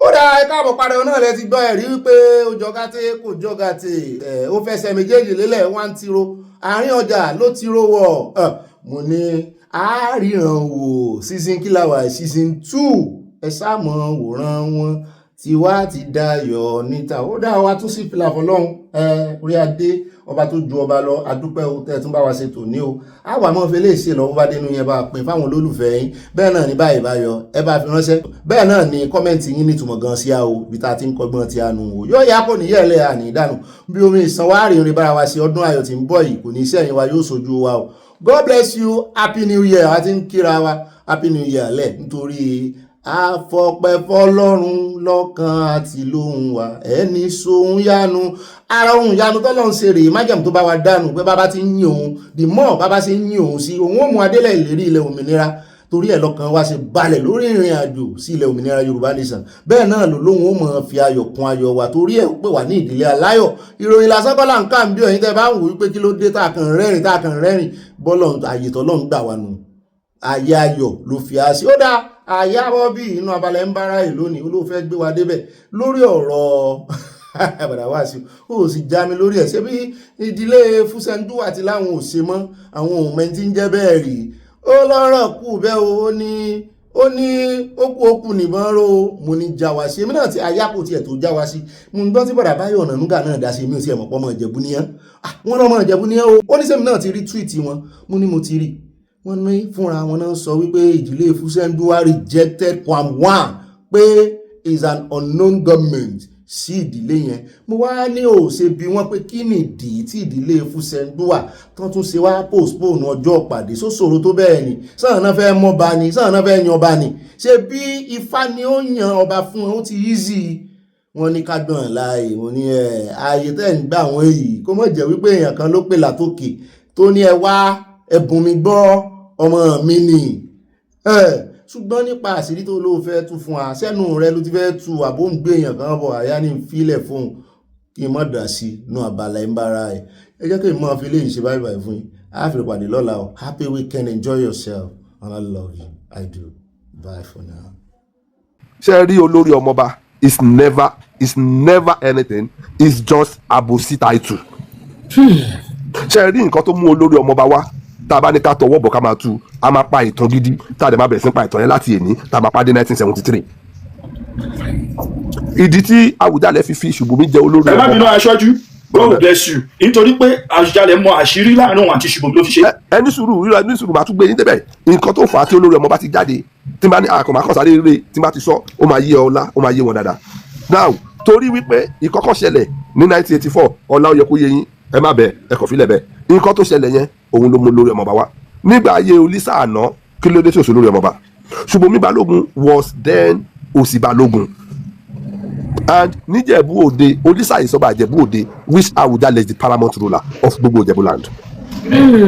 Don't get me, he is the paramount ruler of gbogbo Ìjẹ̀bú land.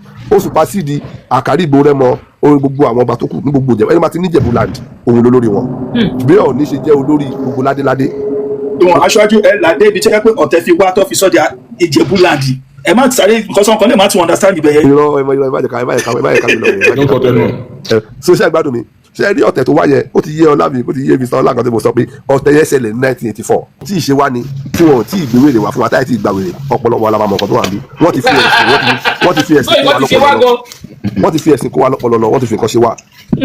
ṣé ń gẹ̀tì mi náà nǹkan tó ṣẹlẹ̀ nígbà gbogbo àti mo sọ yẹn Balógun TK òun ni Ọ̀tún Balógun ọlá sí mò ń parọ́ òun ni Ṣùbọ́mi Balógun fi jọ́ ọ̀pọ̀ bàbá àní true náà ìjọba tí wọ́n gbà tí pàmò àti sọ pé bàbá Rẹ́mọ is not included it is divisional. ẹfẹ ni ẹfì yẹn lẹ́nu tẹ̀jáde kí ló mọ̀ lóòótọ́ Àkàrígbò Rẹ́mọ ní tó bá yẹ pé wọ́n san ìṣàkọlẹ̀ ni ó máa san ìṣàkọlẹ̀ fún lórí dẹ ọ̀fun mọ́ lórí dẹ what are you talking about ẹ jẹ́ padà lọ́wọ́ history ṣé ọ̀dọ̀ di ọ̀rọ̀ bájú àti kùrán lásán bí ni ẹ má bínú jáde Mr. Morin.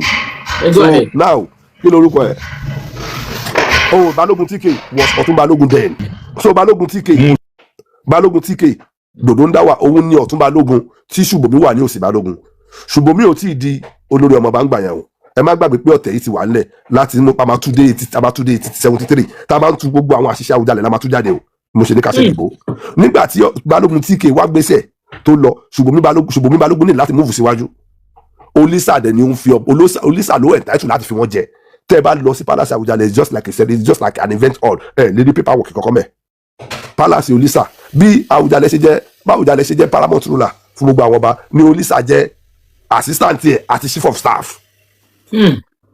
Bóun ṣe jẹ́ paramount ruler. aṣáájú ẹ má bínú sá ẹ má la Olísà òní kábíyèsí òní ọba Ìjẹ̀bú Òde. mo ti lábẹ́ yẹn mo ti sọ fún Olísà ní ọba Ìjẹ̀bú Òde Àwùjalẹ̀ is paramount ruler. ṣé Dágìrìn ni àbí èwo Dágìrìn yàtọ̀ Dágìrìn òun ni àwọn tó máa gbé adé lé Olísà lórí ní máa gbé adé Àwùjalẹ̀ lórí Dágìrìn àti àwọn tí kí lórúkọ ẹni àti Àpẹ̀bí àwọn ló lè gbadé Àwùjalẹ̀ lórí àti Mùgóòṣì ibùdó ògbó Mùgóòṣì of ibùdó ògbó àwọn tó lè gbadé Àwùjalẹ̀ lórí nìyẹn tí Àwùjalẹ̀ tó jẹ láti gbàtà Àwùjalẹ̀ tí wọ́n ti gbé adé Àwùjalẹ̀ lórí ní Mùgóòṣì tí kú ló ti lọ wọn ò dẹ̀ ti jẹ Mùgóòṣì míì wọ́n ṣẹlẹ̀ jẹ Mùgóòṣì míì ní ìsinyìí tí wọ́n bá dẹ̀ jẹ Mùgóòṣì míì báyìí tí Mùgóòṣì bá fi lè gbé adé Àwùjalẹ̀ lórí táwùjalẹ̀ yẹn tún fi máa gbèsè wọn ò gbúdọ̀ fojú kọra wọn mọ́. Yes wọn ò gbúdọ̀ fojú kọra wọn mọ́ òun àti Mùgóòṣì of ibùdó ògbó bí ibùdó ògbó ṣe kéré tó yẹ nǹkan tó wà mẹ́kúrò kékeré nínú ìṣẹ̀ṣe. ẹgbẹ́ òkè lámú rẹ̀ ní ìdẹ́po níbẹ̀ wà a máa sọ fún yín. bẹ́ẹ̀ni so now ibẹ̀ yẹn kọ́kọ́ la lọ now tí Àwùjalẹ̀ ṣe wá jẹ́ paramount ruler yẹn Olísà ni assistant yẹ òun tó wà ní chief of staff bóyá jẹ́ paramount ruler but Olísà still remain in his office as ọba Ìjẹ̀bú Òde. ó ti yé mi. nígbà tí Àwùjalẹ̀ lọ sí àjì tó lọ ní 1983 Olísà ló mọ́ ọ́fíìsì dání náà.